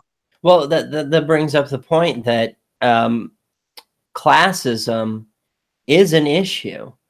And that I think a lot of the SJW stuff is basically conflating what is classism to some kind of schism or xenophobia. And it's like, no, if you're in a certain income bracket, you're just fucked. It doesn't matter what you are. It's because you don't make enough money. I mean, it's kind of funny. I was kind of funny thing is I was listening to a comedian. He was talking about like education and they're only going to make us smart enough to do the job, but dumb enough not to realize we're getting fucked in the ass by the government. And it seems like what this PC culture is really doing is hiding the reality of what's really going on. They're trying to mask. They're trying to make up problems just to hide the real problems, like you're talking about. Well, because it's a big distraction. Big distraction. Justice is supposed to be blind. But if you can buy justice off, like slip like $100 bill in Lady Justice's pocket and say, hey, if you let me go scot-free, there's $100 for you. I mean, I'm just giving an example, but that's ridiculous. And it seems kind of wrong that people just buy their justice like that. And that's simply just ridiculous. I think justice isn't blind at that point anymore. Yeah, yeah, exactly. And to me, I think it's ridiculous how these companies get away with murder. They get away with, all these people, end up having choking hazards in their food. There's plenty of reasons that these companies need to pay for their customers or employees issues. I don't know it would be a fair assessment of it because there's people who make false claims on companies and they make loads of money off of lawyers just because they claim they fell. There's always a sketchy side of it as well. Oh yeah, that's people taking advantage of the system. You're always going to have people doing that because they go cha-ching. You look at the welfare system. There's been people I knew of who lived on SSI welfare stamps, claimed they didn't have a job, but worked in the same company I did. So I mean, it's there's people who scam the government constantly, and the worst part is the government employees who work there, they roll their eyes and like, I don't care. I'm like, really? You don't care? That's fraud. That's fraud. That's why we have higher taxes, because of people like that. I don't think there's anything they can do about it. That's the problem. I mean, they can probably deny them service if their SSI or report it to the government, but they just don't care. They simply don't care. That's welfare fraud. Well, I can tell you from being on SSI, SSDI,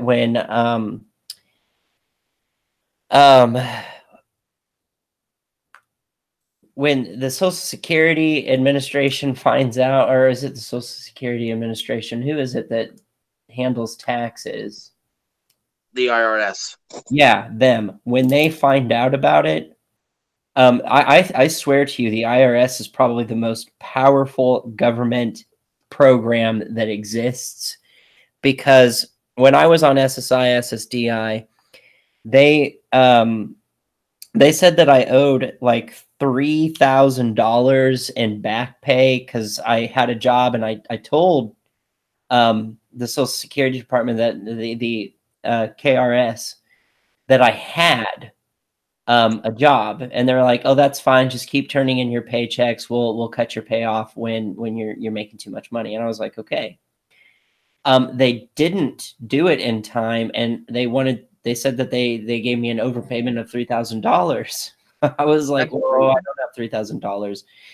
And so they worked out a payment plan with me. But I'll tell you, the way I found out about it is that the IRS just took it right out of my paycheck. They took it out of stimulus. The George W. Bush issued a stimulus, and then Obama issued a stimulus afterwards.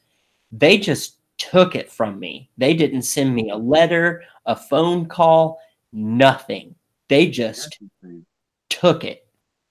The one thing I don't agree with I'm the telling you, if you even call them, if you call them and go, you know, what is this? You've taken all this money out of my bank account and out of my paychecks. What?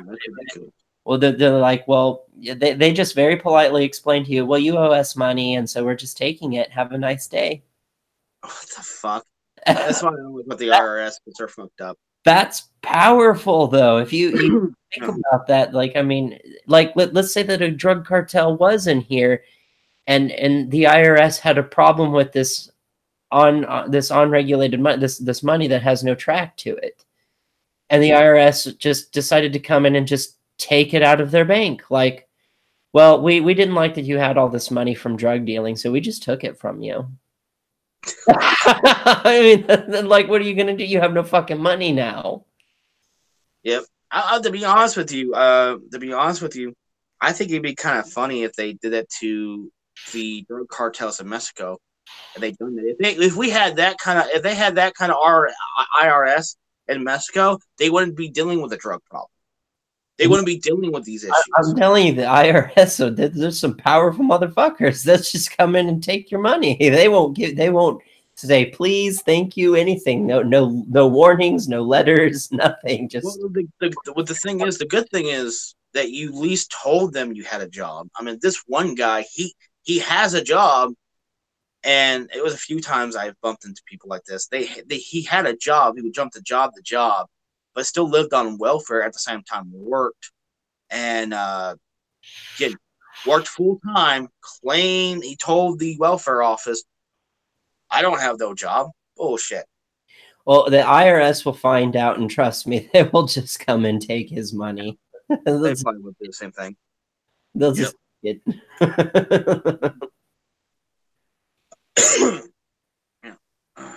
And it also like people like Monica Punk who just sit on their ass like, I don't want to work. I just want to sit on my ass and play guitar and eat cheeseburgers and talk about all the time.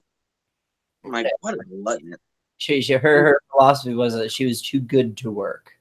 Yeah, but also the one thing is, it was Gavin McInnes brought up something that he said the poor is not starving. There's no poor starving in the United States. They're overly obese and they're overfed. And I'm like, the best way you can make that argument is to show a picture of Monica Punk. Like, here you go.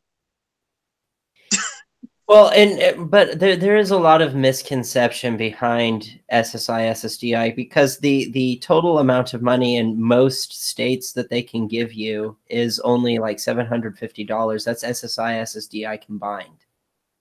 Yeah. So I mean, like I would that's probably why that guy is working there and not saying anything about it, because I mean it is poverty.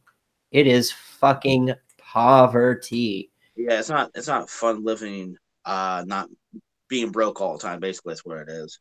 It is. It's like I have $20 to do something fun, and everything else goes to food, water, shelter, whatever. I mean, it's. I was on it, and I hated it. I don't ever want to go back on it because it sucked. It was kind of funny that they I think it was in New Hampshire.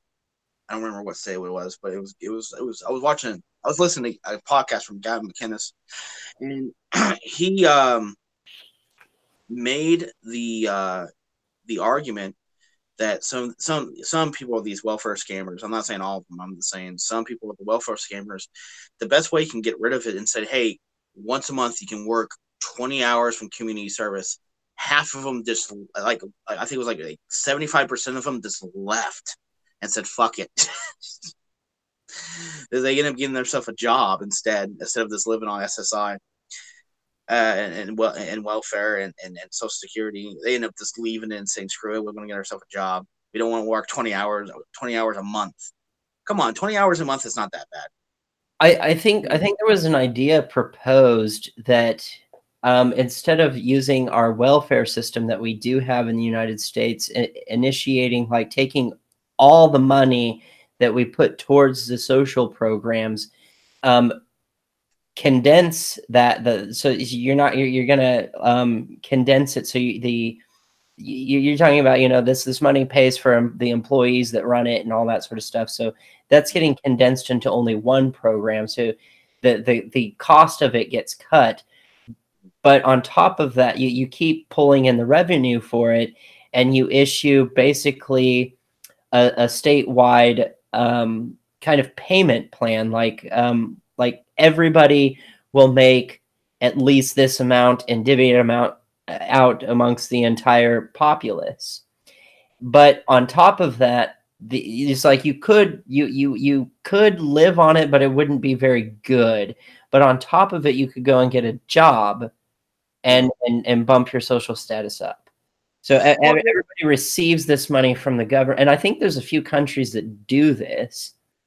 Well, you can always like back in the 1950s and 60s when they implicated welfare, that when you got the welfare or people, because some people were out of work, and that's why some people back in the day collected on welfare, was because of that. They worked a certain amount of time, a certain amount of hours a week just to maintain that welfare. I think we should still implicate that because like with community service, I mean, there's a lot of people, there's a lot of things that we need to be picked up, clean, remade. I mean, it's something that would be more beneficial for the individual person instead of just them sitting on their ass. Oh, I have nothing better to do besides, idle hands create evil. And you think about it. I'm not talking about like long work hours. I'm talking about like a basic kind of part-time job, and more. And I'm not saying more than minimum, more than your usual on behind the poverty line. You know what I'm saying? Like I give you an example, like a good amount of cash per week. You know what I'm saying? They can live on. By doing a community service. I would say have a better job program. It would be just like a minimum wage job or more than a minimum wage job. You know what I'm saying? Well, and it seems that's another thing that people bring up is that a lot of the jobs that are available is, do they offer a livable wage? Minimum wage is not a livable wage. It's not. I think instead of raising minimum wage, because that doesn't really work out well, what we need to do is lower the cost of living, lower taxes, make it easier for landowners to purchase land. So the land and the apartments would be cheaper. That's one. Lower down food prices of taxes. Then the price of food would be lowered. And also supply and demand as well. I think our issue is we're too concentrated on this is these progressives are more worried about, oh, we need to raise minimum wage, but that's not going to fix the problem because supply and demand. Yeah, it would. It's just like a step forward and 2 steps backwards. It doesn't make any sense. Like, hey, we're gonna raise minimum wage up so we can overtax you more. That doesn't make any sense. Lower taxes, and that will work out by itself after a couple of years, because the price of food, the price of living, the price of your car, price of gas would just go down. No government interference at all. That would work a whole lot better. Well, on the gas front, if we get caught up to par on green energy, it would be great if we could stop suckling on the titty of the KSA's oil. I mean, that would be great. Yeah, and also you got to think about it is that with with free market capitalism, if people are all these liberals, all these movie stars, they're in love with green energy. They're fantastic with green energy. My question is, and this is the main question is about this, regardless of what people are in love with this green energy viewpoint, why they cannot just use the free market and say, hey, let's don't involve government on anything about it. Let's just let America vote for their dollar on what they want to have as their energy.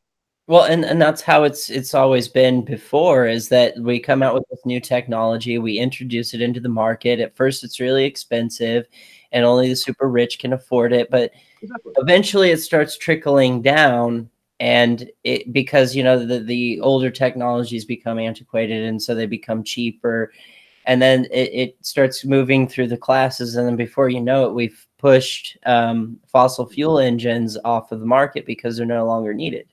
Yeah, well, I mean, it's just with the whole thing with the whole green energy, the whole debate with the whole of climate change is that both sides have different viewpoints. The right, there's between of like climate deniers and saying to the extreme. There's some people say, well, let's let the free market just handle itself, or like, oh, I don't support green energy because it's not fully efficient or strong enough as oil. There's a lot of kind of back and forth on that viewpoint, and you got the left who says we need green energy to help the environment. The left says, oh, it might help the economy better, and there's some people who are like, fuck coal and oil. Let's just ruin everything and destroy every coal every coal mine and just replace it with green energy, even if it destroys our economy.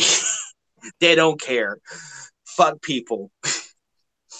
So there, you got like the extremes on both sides, but also you got the reasonable side. You also on both sides you have reasonable people who don't care. They don't have a problem with green energy. They want to have no regulations or no no buyouts or no lobbying behind it. Same thing with coal. Same thing with coal and oil. Well, that goes back to crony capitalism. Yeah, exactly. I mean, I think the problem is we're giving too much bailouts to these companies. And I'll give you a better example. GMC, the car company. A lot of these companies, I'll give you. You're blurring out, man. Oh, sorry, that's okay. But with GMC, the problem with GMC is that the Obama administration, and GMC, they don't have green energy cars. It's just fuel cars only.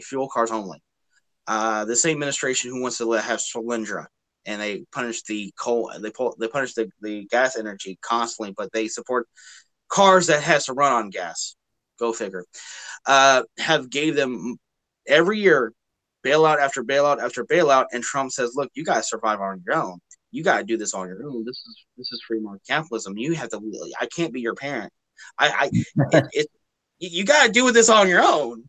And even the CEO and the CFO said it's not Trump's fault. Our economy's our business is collapsing because we made a whole lot of mistakes.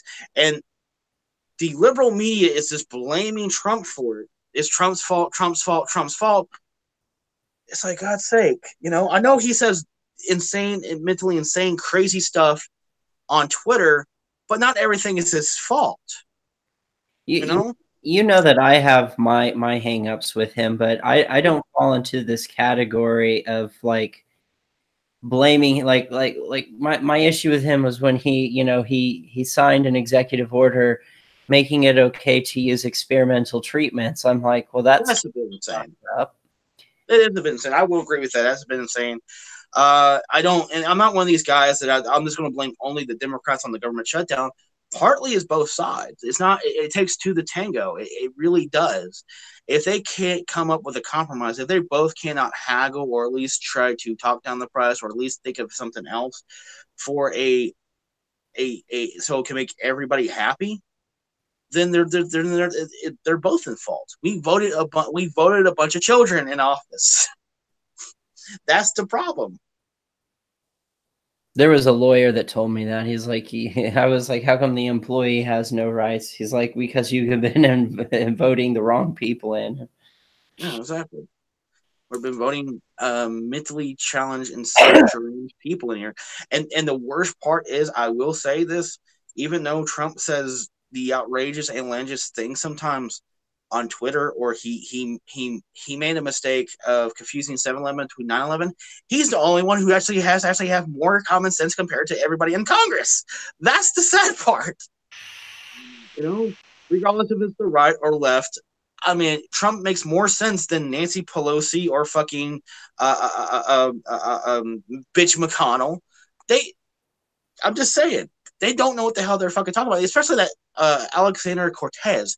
What the hell? Did everybody in Congress said, "Hey, you fit right in. You make no sense, just like us." Do you think that she's serious when she says that she wants total open borders? Or does she mean something else? I think she's completely retarded. She doesn't know what the hell she's talking about. I had an argument with somebody that was trying to advocate for open borders, and I simply said, we need a vetting system to make sure that people who come in are not violent criminals. I'm like, well, he said, well, I agree with that. But that's the opposite of open borders. You know that, right? It's like, is it? I'm like, oh.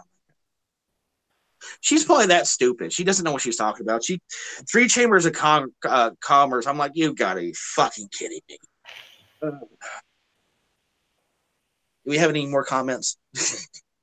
No. Now we're like, I think we're at 1 view, and that's me monitoring the comment section. Oh, fuck. Maybe the Cortez comment was just too much. I don't know if she literally means, because I mean, every country has an immigration policy.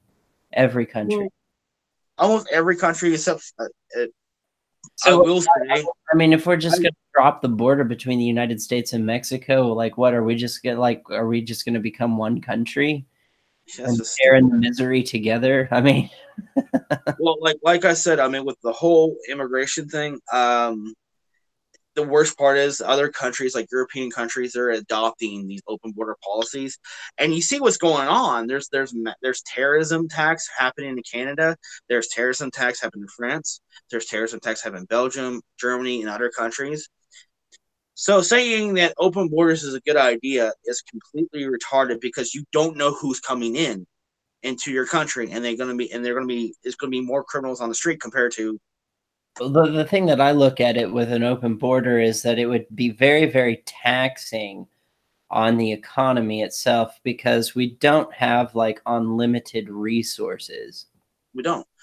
And we can't bring in everybody in, because, to maintain it, because we bring in 1 million legal immigrants to the United States every year. And a lot of these legal immigrants, they're ranging between working class to people who are extremely rich or have their own business, and they actually help the economy out by their business. But we're bringing these much people in, and that's the only way we can maintain our economy. If it's 1 million per year, if it's more than 1 million per year, our economy would collapse. If we bring in 1 million and 1/2, like literally, we will be losing jobs and losing opportunity for all. We couldn't maintain the wealth. The state and the government could not maintain anything at all. There's approximately about 300 billion human beings in poverty. That's why we can only bring in a small amount every year, and a small amount is 1 million comparison to 300 billion. Well, if all these other countries expect the United States to help them out and get them on their feet, then we have to get ourselves, the United States itself, on it. Exactly. I definitely agree with that. I think we need to concentrate on our homeless. I think we need to concentrate on our own people instead of other people from other countries. I mean, that's why I agree with the whole wall thing. And you might say it's not effective. Fair enough. But it's hard to smuggle drugs into the United States, especially when airports have security. I'm just saying. Well, at least I'm not being ridiculous and sitting here saying, oh, the wall is racist. It's like, no, it's not racist. It's just ridiculous. Yeah. Well, to me, the whole, I don't. When people say the wall is racist, and then like, So an inanimate object is racist. A object is Well, racist. I think they're saying that the concept is racist. Like, you don't want Mexican people here. It's like, no, Mexican people, it's fine that they come here. But the thing is we can't just allow like hordes of people into one country with limited resources. And not only that, Eventually, the United no States, background check. if we did it, eventually the United States would become basically the same thing that Mexico is now, that they're trying to escape. Yeah. It's like, so we would become that. You know, what's the funny thing is, there was a news reporter, local news reporter over San Diego. They have a wall over there between not San Diego, but I think it was somewhere in California. They have a wall between Mexico and their city that the government has, their local government has put up. And CNN contacted them and asked them, "Hey, we want to see your recording on the wall over there." And they said, "Oh, everything's all right.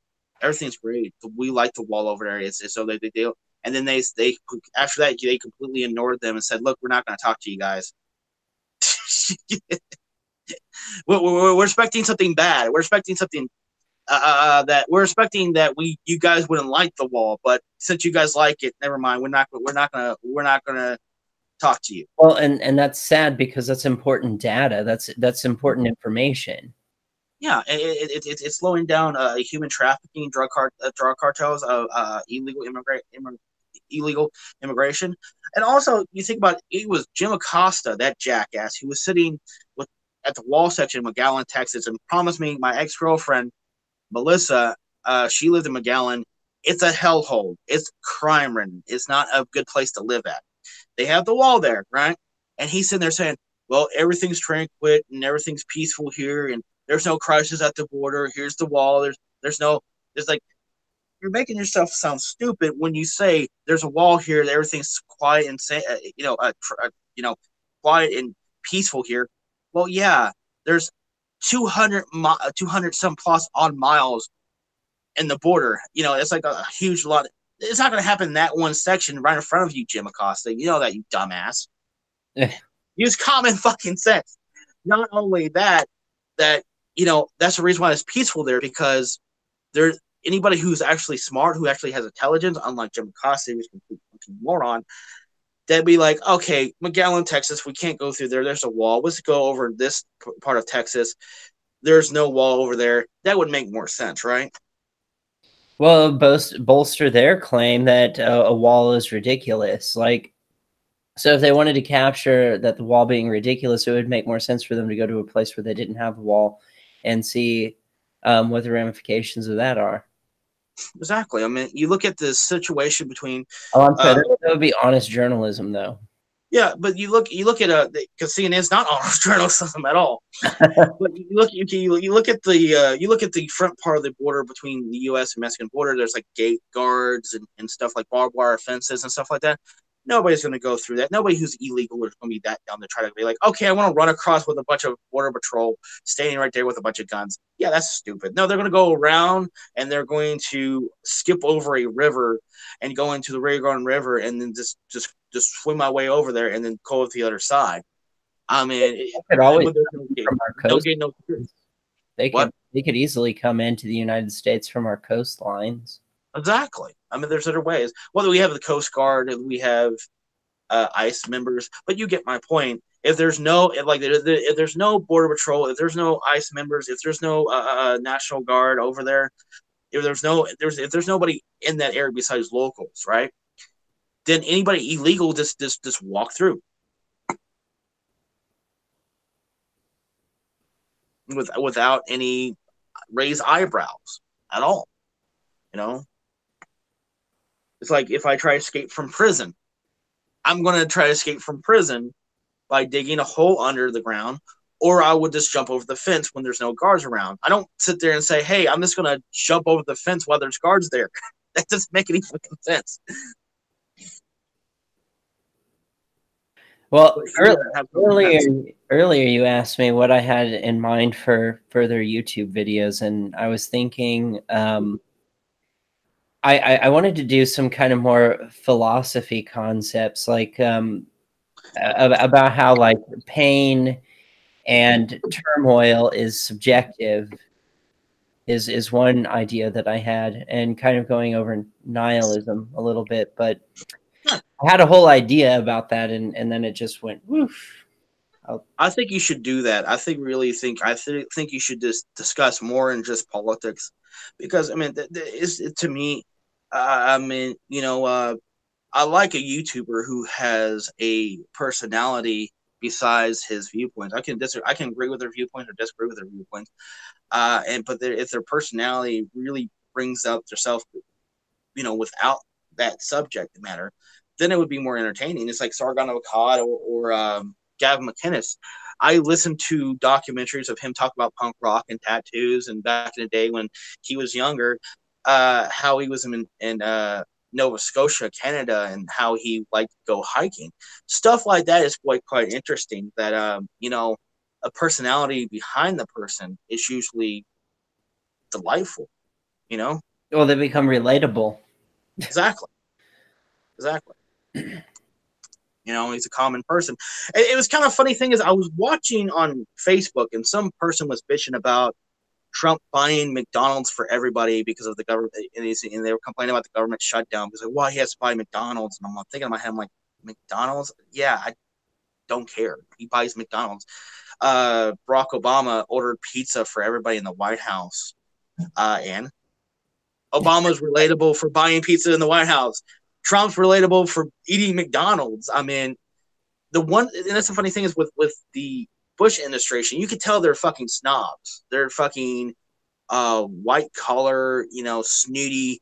Like I'm better than everybody because I'm rich. Because they thought McDonald's was disgusting. They asked these people from Fox News. They asked them like, "What do you think about what's your favorite restaurant?" They start naming off $4 or $5 restaurants. And somebody mentioned, how about McDonald's? And they're like, nah.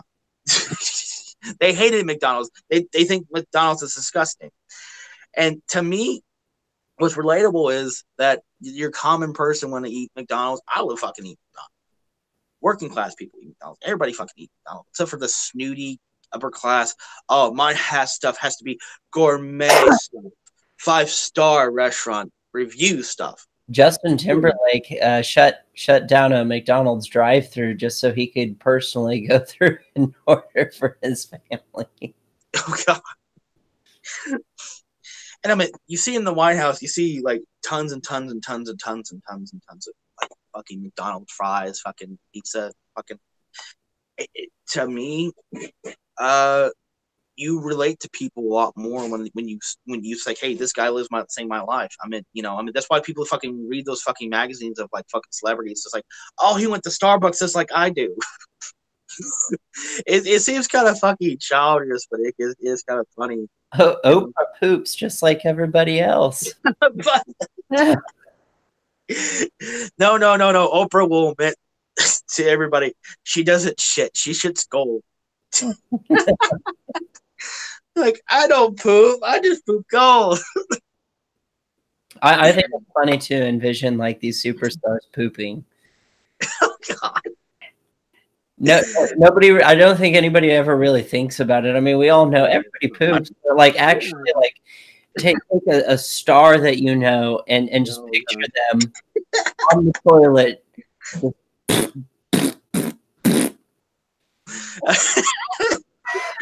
It was kind of funny thinking about it. Like Kim Jong-il, he told everybody in North Korea, yeah. He told everybody in North Korea that he doesn't poop. He's a god. But when he sits on the toilet, he has to tuck his tiny little penis between his legs and poop and pee. Yeah, that's true. This big old floppy gut hanging out. He said, it's like, oh, I beat Tiger Woods in golf. Yeah, okay, whatever. I don't know how much money you paid Tiger Woods to say that. The sad part is with Kim Jong-il, he went to China to accept a reward as the most handsomest man in the universe, right? And it was supposed to be a joke. He didn't get it. Public humiliate his goddamn self. Just shit right in front of the whole world. His ego's so high, it's like, God, it's like retarded. Yeah, but if you really want to put things in perspective, just imagine celebrities pooping. Oh God. You know they do it. Yeah, I know. That's one thing that I really liked about Nick Fiend from Alien Sex Fiend is like he did a photo shoot where he was on the toilet. Oh, Marilyn Manson! I have a picture of a giant poster of Marilyn Manson taking a shit. He's taking a shit on stage. Oh God.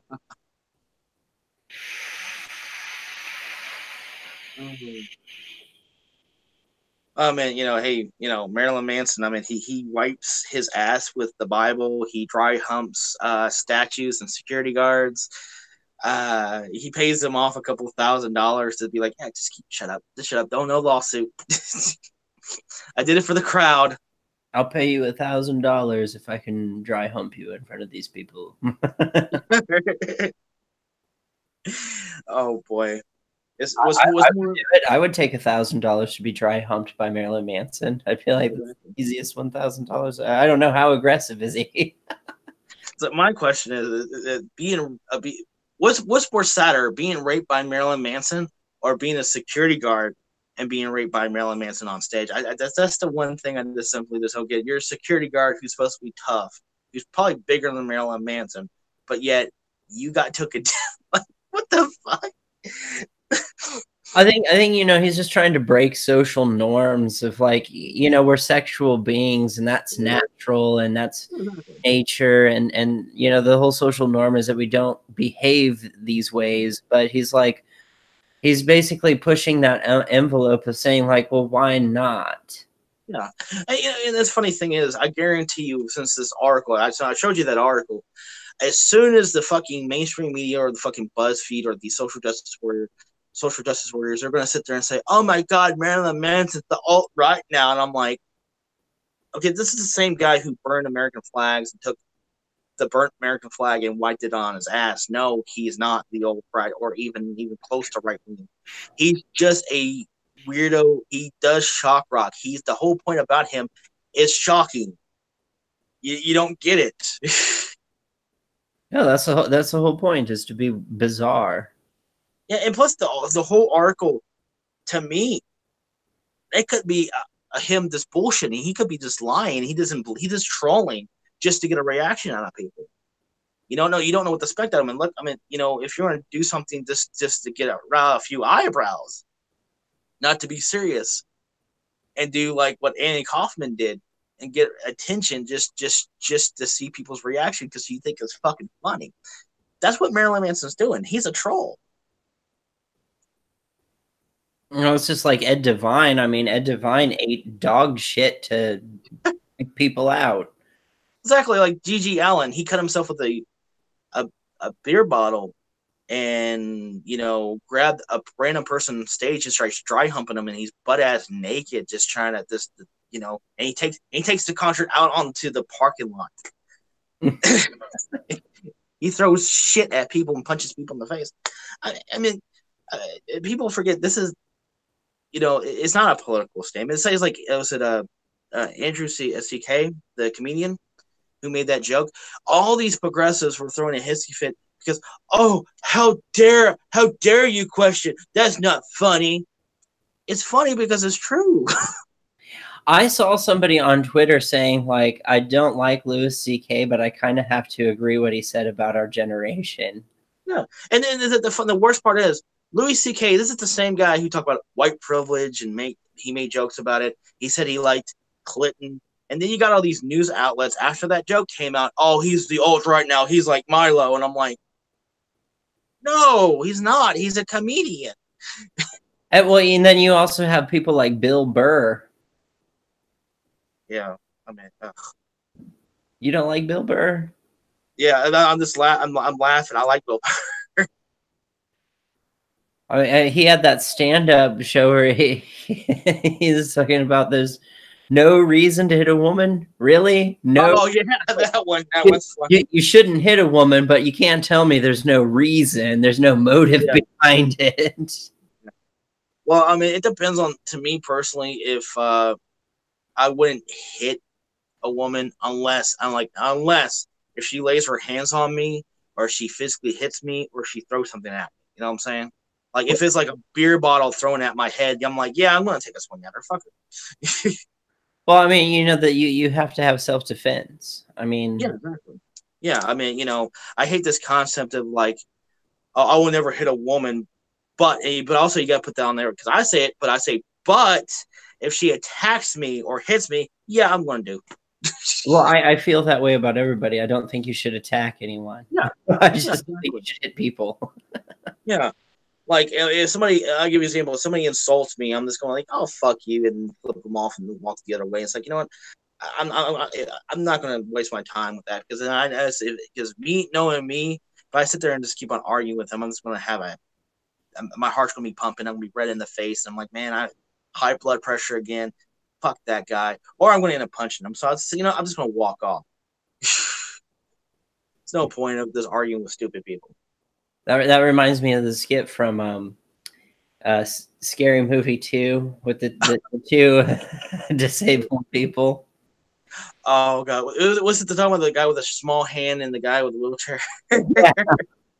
Oh god, there's so many jokes behind it. It's like, oh, I would give you a standing ovation, but you can't stand. I'm like, well, I just give you a hand with this. Well, he gets he has the rollerblades on. He goes, "Oh, those are a cool pair of rollerblades. You want to be careful now. You don't want to fall and break something." And he goes, "Oh, that was really good. Let me give you a hand." "Oh, that's awfully kind. Why don't you give me a standing ovation? Why don't you lift me up? Oh, I see where this is going. You know, you look familiar to me. Were you in Stomp?" And then he goes, "Kiss my grits." So then he goes, "I'm going to be the bigger man now and walk away." God, the sad part about the argument on the extreme left and the extreme right and the white Attendarians and the Attendarians, to me, it's like the exact same shit. It is. It is. I'm just saying. Well, the way that I see it is they have their way. Jokes like that will cease to exist, like what the Wayans brothers came up with. And I think the Wayans brothers are very hilarious, and I don't want to see it in their career. Yeah, and that's the thing is there's a difference between being proud, and that's one thing I kind of, you probably disagree with me on this. There's a difference between being proud of your white heritage and being looking up your white heritage of like Vikings, your history and stuff like that. That's completely understandable. If you're black, if you say, hey, I want to look up African American history and African American continents and Saka Zulu, fair enough. But when you get to the point when you feel like you're a victim or like all society is victimizing me, and I'm like, no, it's not. No, it's not. Shut up. And the problem is with the alt-right and the alt-left that they feel like I'm a victim, so I should feel like I'm a victim, even though there's no clear proof of it. Just because people are assholes to me doesn't mean they're racist. You just think they are. Because people are just asshole people. Well, and like back in that time frame, like it was the Wayans brothers that put together the whole bit where you had like that group of upper class white people sitting around the piano shake your ass. Watch yourself. Yeah. But watch yourself. Yeah, that one, and that the one funny thing is the white chicks doing the white face. That is hilarious as fuck. If you reverse that, it would have still been hilarious as fuck. I mean, you really think about it, it's just comedy. It's funny, it's hilarious. I mean, did everybody threw a hissy fit when you had Tropic Thunder, when you had Robert Downey Jr. Did blackface? It was funny. It was, I mean, yeah, it was racist, but that's the whole point. It was funny, It was funny as Dave Chappelle did whiteface. It was funny then. It's funny because it's inappropriate. Yeah, exactly. A comedy's supposed to be offensive and shocking and outlandish and just extremely like, what the fuck? like no joke. Like, I mean, the most funniest stuff I would say is the most gayest stuff would be Tosh.0. And now even that kind of stuff is like, I'm offended because it's a stereotypes towards gay people. And I'm like, really? Well, like even shows like Drawn Together, it's like that's ultimately a very on PC show, and it's just like they make so many. But the thing is the jokes are based off of gross overgeneralizations, and it's like we've come to know them as a society that these are not correct depictions of these particular types of people, that they are just a stereotype, and then we make fun of the stereotype by like kind of presenting it in a hyperbolic way. Yeah, exactly. And you know, the best problem with the PC. This is what the problem is with the PC culture. I'm afraid that they're going to try to kill comedy, and because I mean, it's getting to the point that they're trying to advocate for for uh anti-freedom of speech laws. I mean, look at the Monty Python show. Look at Monty Python. You look at the stuff from Mel Brooks. They were racially charged, motivated, funny. You look through, like, tied down a millennial one day in the SJW, tied them down to a chair and forced them to watch Blazing Saddles. I guarantee you that they would not like that. It would be torture to them. But it was making fun of racist people. It was making fun of negative stereotypes. It was supposed to be a fucking joke. But these days, that if you post something like that up, that they are advocating to you to get arrested for it. That's insane. Or trying to erase that off of history. That's a bit benign, and it's just what the fuck. It's just some of the funniest, like South Park, Family Guy, American Dad, Drawn Together, just all of these things that have been like really successful and very, very funny have been very, very politically incorrect. Exactly. It's and also the one thing is that you know, back in the day, you heard about that one guy who the guy who played Kramer from Seinfeld. He got in trouble for saying the N-word, and after about a month, nobody gave a shit after that. But now these days, fucking what's his name? PewDiePie says the N-word one time on accident, and all around the world, all these people are getting offended, harassing him. He's getting kicked out of his apartment because he said the word he said nigger right in the middle of a live cast of playing video games. Well, I mean, he wasn't calling anyone in particular that. He was calling, like, the video came in like cussing at the moment because he was losing. PewDiePie got more punished compared to somebody who was trying to purposely offend somebody just to be a dick, and he got less punishment because of the time frame. And it seems like it's just ridiculous. It's redundant and ridiculous that we've gone so far. We know, we listen to rap music. We know that PewDiePie probably same thing, that they're losing money off of a joke, or they losing money because they accidentally said something. It kind of reminds me of the South Park episode of Randy Marsh, who accidentally said the N-word. You know? Oh shit. Yeah. And I'm to the point, thanks to this PC culture, since I'm right-leaning, I'm pro-Trump, and I'm pro-gun, pro-American, libertarian, I'm pro-pot, pro-everything. Basically, I'm pro-fucking freedom.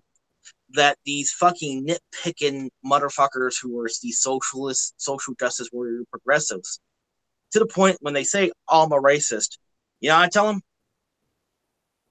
I don't give a shit. Fuck you. I don't give a shit. Fuck you. That's your opinion, not a fact. Because I don't see myself any better or any worse than somebody regardless of skin color. Because if I wake up tomorrow black, if I wake up tomorrow Latino, Asian, what the fuck ever, my viewpoints, my life, my reasoning, my style, my music taste would not fucking change. You know why? Because I know plenty of fucking pro-Trump, conservatives, libertarians, people who are anti-progressive, anti-SJW, that But are that's what the whole thing is making people do, is they're so obsessed with like skin color, and it's such an irrelevant thing. exactly like I give you an example. I told you about what's it uh Ice not Ice Cube no, it wasn't Dr. Dre. It was I'm trying to remember his name. Fuck. Lil Wayne. Lil Wayne. When he talked about Black Lives Matter, it's like, bitch, my lives matter. I'm not. Don't get me on that shit. And it's like he doesn't. The thing is with him is that he doesn't see everything by race. He says, "Look, I'm living life. I'm a rich man. I'm a rich black man in America. I'm making millions of dollars. There's white people, Asian people, black people in my concert and in my shows. What are you talking about? You saying there's racism everywhere? What are you talking about?" Yeah, it's not everywhere. It isn't. Not that I can see.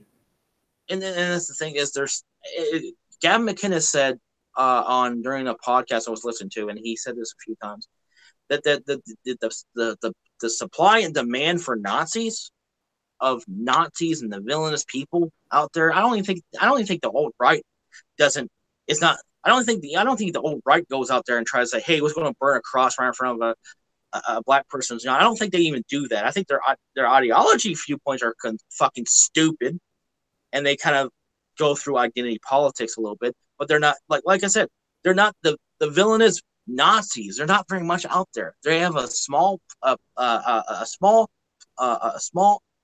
big, giant, huge supply and demand for it. So they think everybody's a Nazi. So they can't find people who walks around doing Sig Heils and swastikas. They can't find that person around. So they just sit there and say, okay, then anything remotely to my opinion has to be a Nazi. And that's what it is. Well, and I mean, like when you were talking about like looking into the heritage and everything like that, you're right. Like I don't really have an interest. Like, yeah, most people in the United States, probably the world, the entire world at this point, are pretty much a mixture of all kinds of shit. But genetically speaking, there's really no such thing as race. Yeah. I mean, it's just and then when you have Kanye West saying they're saying from TMC saying that racism is a mind control concept in today's society, it is. It's to use to basically to shut down people's arguments. It's used to silence people. It's used to opposition of power, to opposition against another power and to another power. It's a political tactic to slander opponents. It doesn't have any logical reason or facts at all.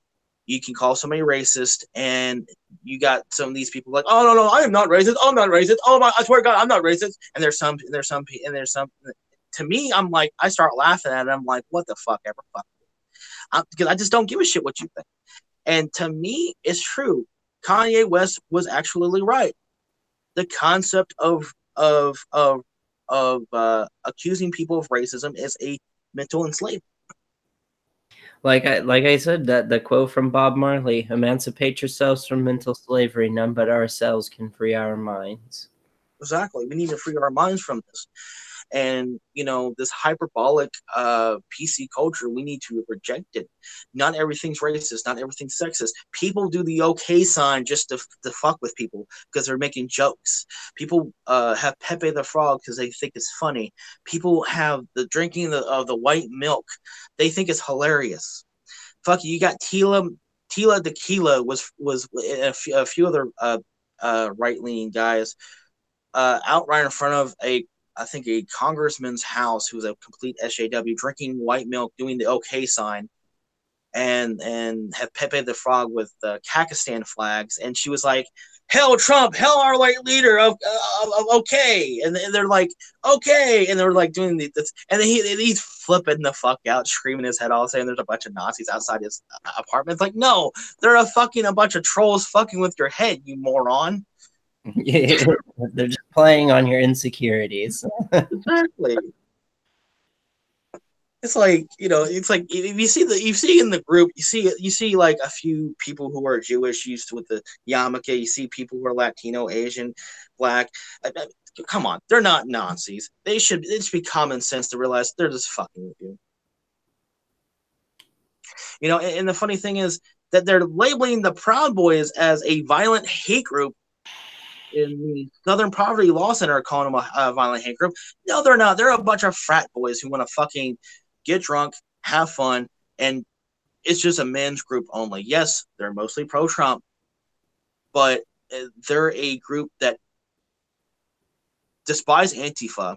They don't bother Antifa, but they have these these people have these rallies. They do security for security for these speaking events, and they're not the ones starting problems. Antifa is usually starting the problems, and I'm not saying I agree with everything with the Proud Boys what they do. I wouldn't join because to me I don't have the same viewpoints as the Proud Boys at all. And like this kind of rules of like no masturbation, like masturbation once a month. That's kind of fucking ridiculous. No video games. It's like I understand you're a men's only group, but come on, you can't be that. You can't be having that much. That's just. That was another interesting thing that I thought happened with the whole PC movement is this puritanical view towards sexuality. I find kind of bizarre. I think it's kind of bizarre too, because also the thing is that you would think people who are the hippie movement, a hippie generation of the people who were like, oh, peace and love, I hate war, fuck the Republicans, those kind of guys. You think they'll be more open about sex, but they're completely the opposite. They're like, oh, don't touch me, I am a feminist. And like, and their viewpoint is like men are just dogs all the time, and they're rapists, and we need to talk down to men, and they have to be our bitches. Not, it has to be the opposite way. And I'm like, oh, fuck you. I don't want to be in an abusive relationship when I have a woman or a guy trying to tell me what to do. Fuck that. At first, I'm like, okay. At first, I'm kind of like, okay, honey, and after a while, I'm gonna be like a complete dick. I'm like, oh, fuck yourself. Do it your own damn self. I'm not. Somebody's going to be there's going to be so many people who are going to tolerate it for so long, Well, it's really interesting because feminism to me, back when, I mean, like my understanding, and I thought about doing this too. Like I've done a lot of criticism of like PC culture, social justice type stuff. And I was like, well, I've not really talked about my perspectives as a liberal on these specific subject matters, like about like sexuality and stuff like that. But when I see like Victorian art, which was meant as an insurgency against the puritanical age and the Queen Victoria mandating that like nobody has sex unless they're married, kind of thing, and it's purely supposed to be for reproductive purposes only, not for pleasure. And you have artworks that are like, no, we're people. We like to play with our genitals. It's fun.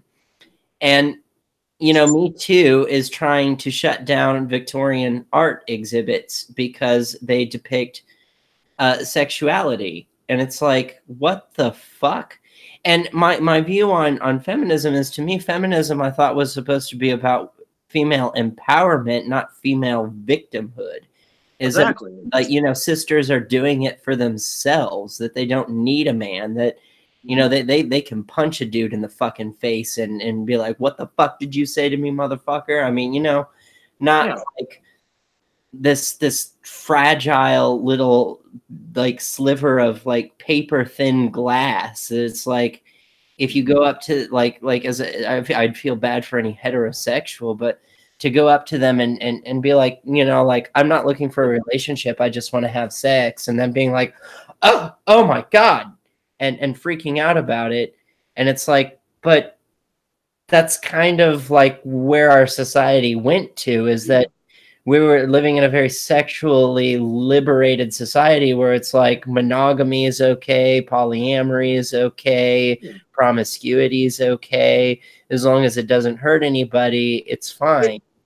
The sad part is of sexuality is even asking a girl for coffee, they consider as sexual harassment. Like even at a workplace that they actually have at where I work at. I'm not going to say where I work at, but where I work at, they say asking a girl for coffee or asking her out is inappropriate and you can get in trouble for it. And I'm like, what the fuck? That makes no fucking sense. What happens if like I'm a gay guy and I'll ask you for coffee, so I want to get in trouble for asking another person for coffee? You will, because they don't. The context doesn't matter, and it actually kind of does. Even being cordial is sexual harassment. Like even opening a door is like, oh, I can get it on my own. I'm like, I'm just being polite. I was raised this way. Excuse me. It's like being a gentleman now, or being just a horn dog. Oh, being just a man in general. Being a man in general, regardless of gay, straight, bi, what the fuck ever you want, transgender. And then we get into the whole aspect of denying like basic biology. Well, do you know why males tend to be more sexually enticed than females? It's because we carry testosterone. That's a sex hormone. And that's why, like, do you remember the non-binary Milo? She wanted to take just enough testosterone to lower her voice just a little bit and grow just a little bit of facial hair and stop, because she wanted to be this in-between thing. And as soon as she was non-sexual, and as soon as she started taking testosterone, which the effects of testosterone are irreversible. Once that is introduced to her body, she's going to have a very large amount. And the thing is the way it affects the female body. When you put that amount of testosterone in a female body, you're increasing your risk of ovarian cysts, blood clotting, and heart failure. And so there's a risk for that. Well, I mean, that level of testosterone just does not naturally exist in a female body. There are health concerns with these, like, transitioning, with like the amount of estrogen that they put into males for transitioning. That level of estrogen does not belong naturally in a male. It's just, and the thing is that when that happened with Milo, she started to become very, very sexually active. And it's like, but that's because you put testosterone in your body. Isn't it? I mean, basically, what the fuck, an idiot. But well, I think she learned a valuable lesson. And I am offended. Hey, guess what? I'm offended now because you didn't do my pronoun. Oh, you're yeah, see, and I don't have a problem with this, but you know, it's like I'm joking with you, man. I'm a butt plug. On the left, you can go one of two ways. Either they are sex positive, or they go to this social justice weird point where it's like the Me Too stuff, when they're completely puritanical. And it's stupid. It's like they see anything and everything as sexual harassment. I'm not joking with you. They have a case one time that a guy walked with only in his underwear, not to be sexual, would take this trash out from his apartment into the dumpster, and it was two girls who saw it in college campuses, and they consider that rape.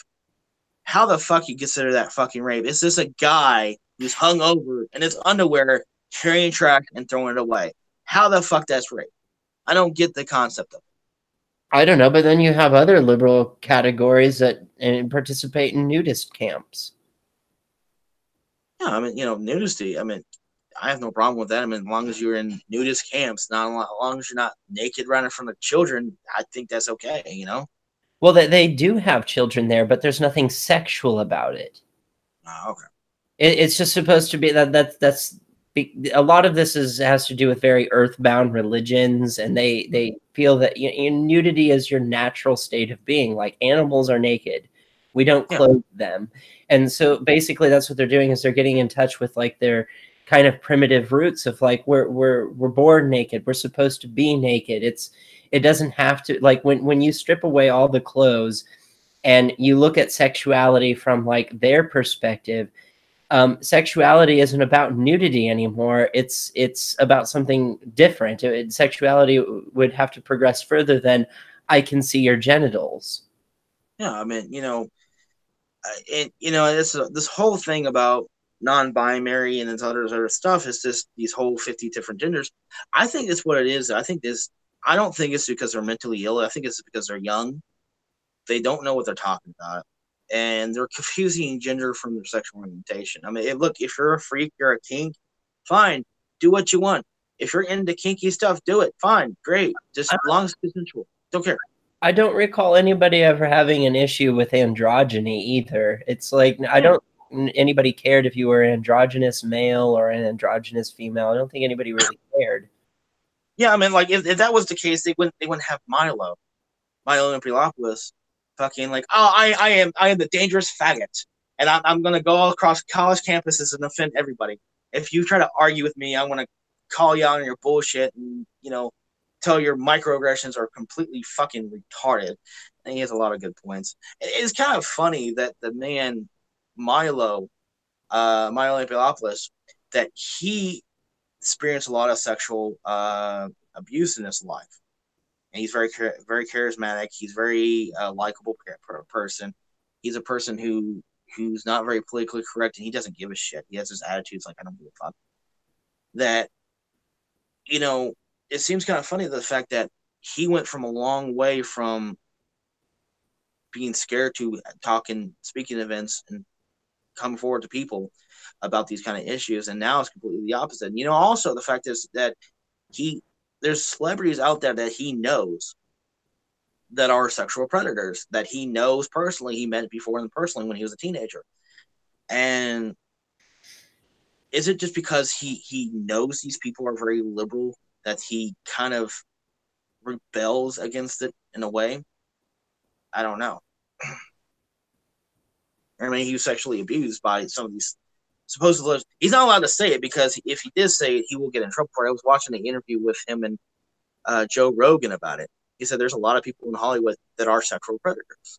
That happened a long time ago. I think that's been happening ever since when Milo did dinner with Joe Rogan. That was a while ago. Yeah, like that. I think that has been happening. The sexual predators in Hollywood has been ever since the 1960s. I would say even the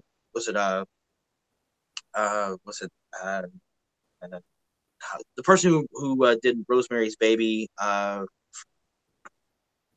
Stephen King.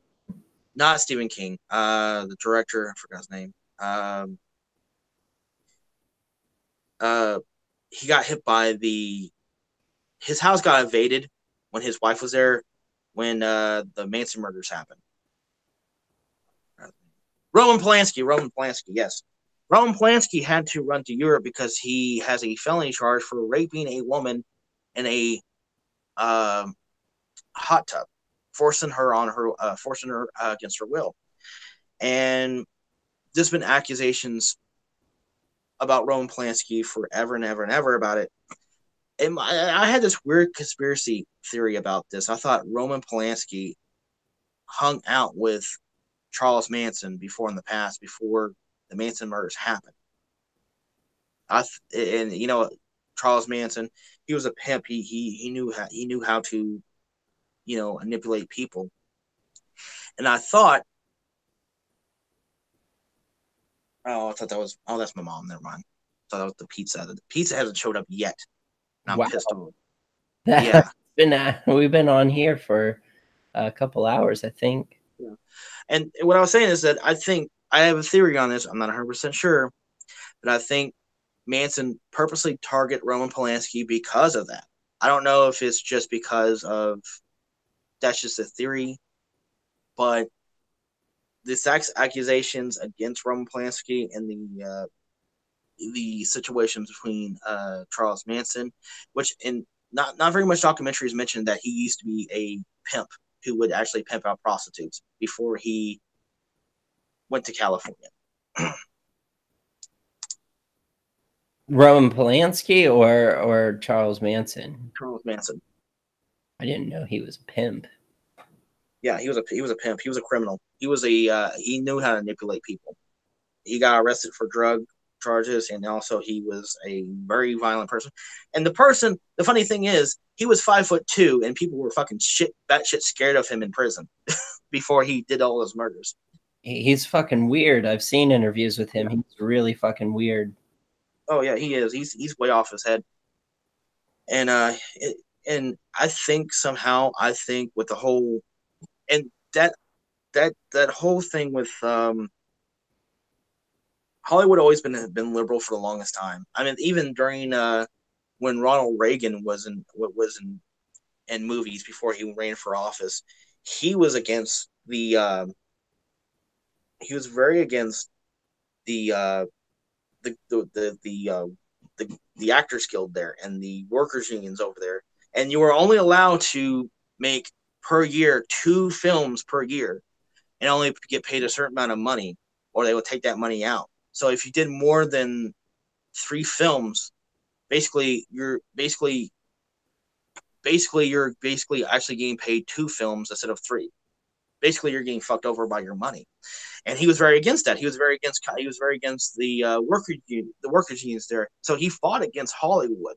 He fought against the culture during that time, and they went around saying, "Oh, he's homophobic and all that other stuff." Like, it's not. He hung out with homos all his life. You're telling me he's homophobic? Okay, whatever. He made a lot of mistakes, I will say that, but Reagan, there's here or there on a few things, but, railing against the system like that, you're going an uphill battle. You are fucked, and Trump is doing that right now. In the subculture, in the Gothic subculture, especially living in the Bible Belt, you feel that way every day. You feel like society is against you. I think technically the state I'm in is not considered part of the Bible Belt. Oh, but I mean, cops look down on you how you dress, and they all make me assume the worst. They all make me assume the worst, Oh no! If you're goth, then they automatically assume you're carrying drugs, trying to catch me riding dirty. My phone's almost dead anyway. I gotta go soon. Shit, I'm gonna call up that pizza place again. Well, I think it's a good place to wrap up anyway, because I gotta get off and get ready for bed. Have a good night, man. But all right, so we'll end this. So to the 2 people that are watching at this moment, there's been people popping in and out, but have a good night. You guys have a good one. Bye.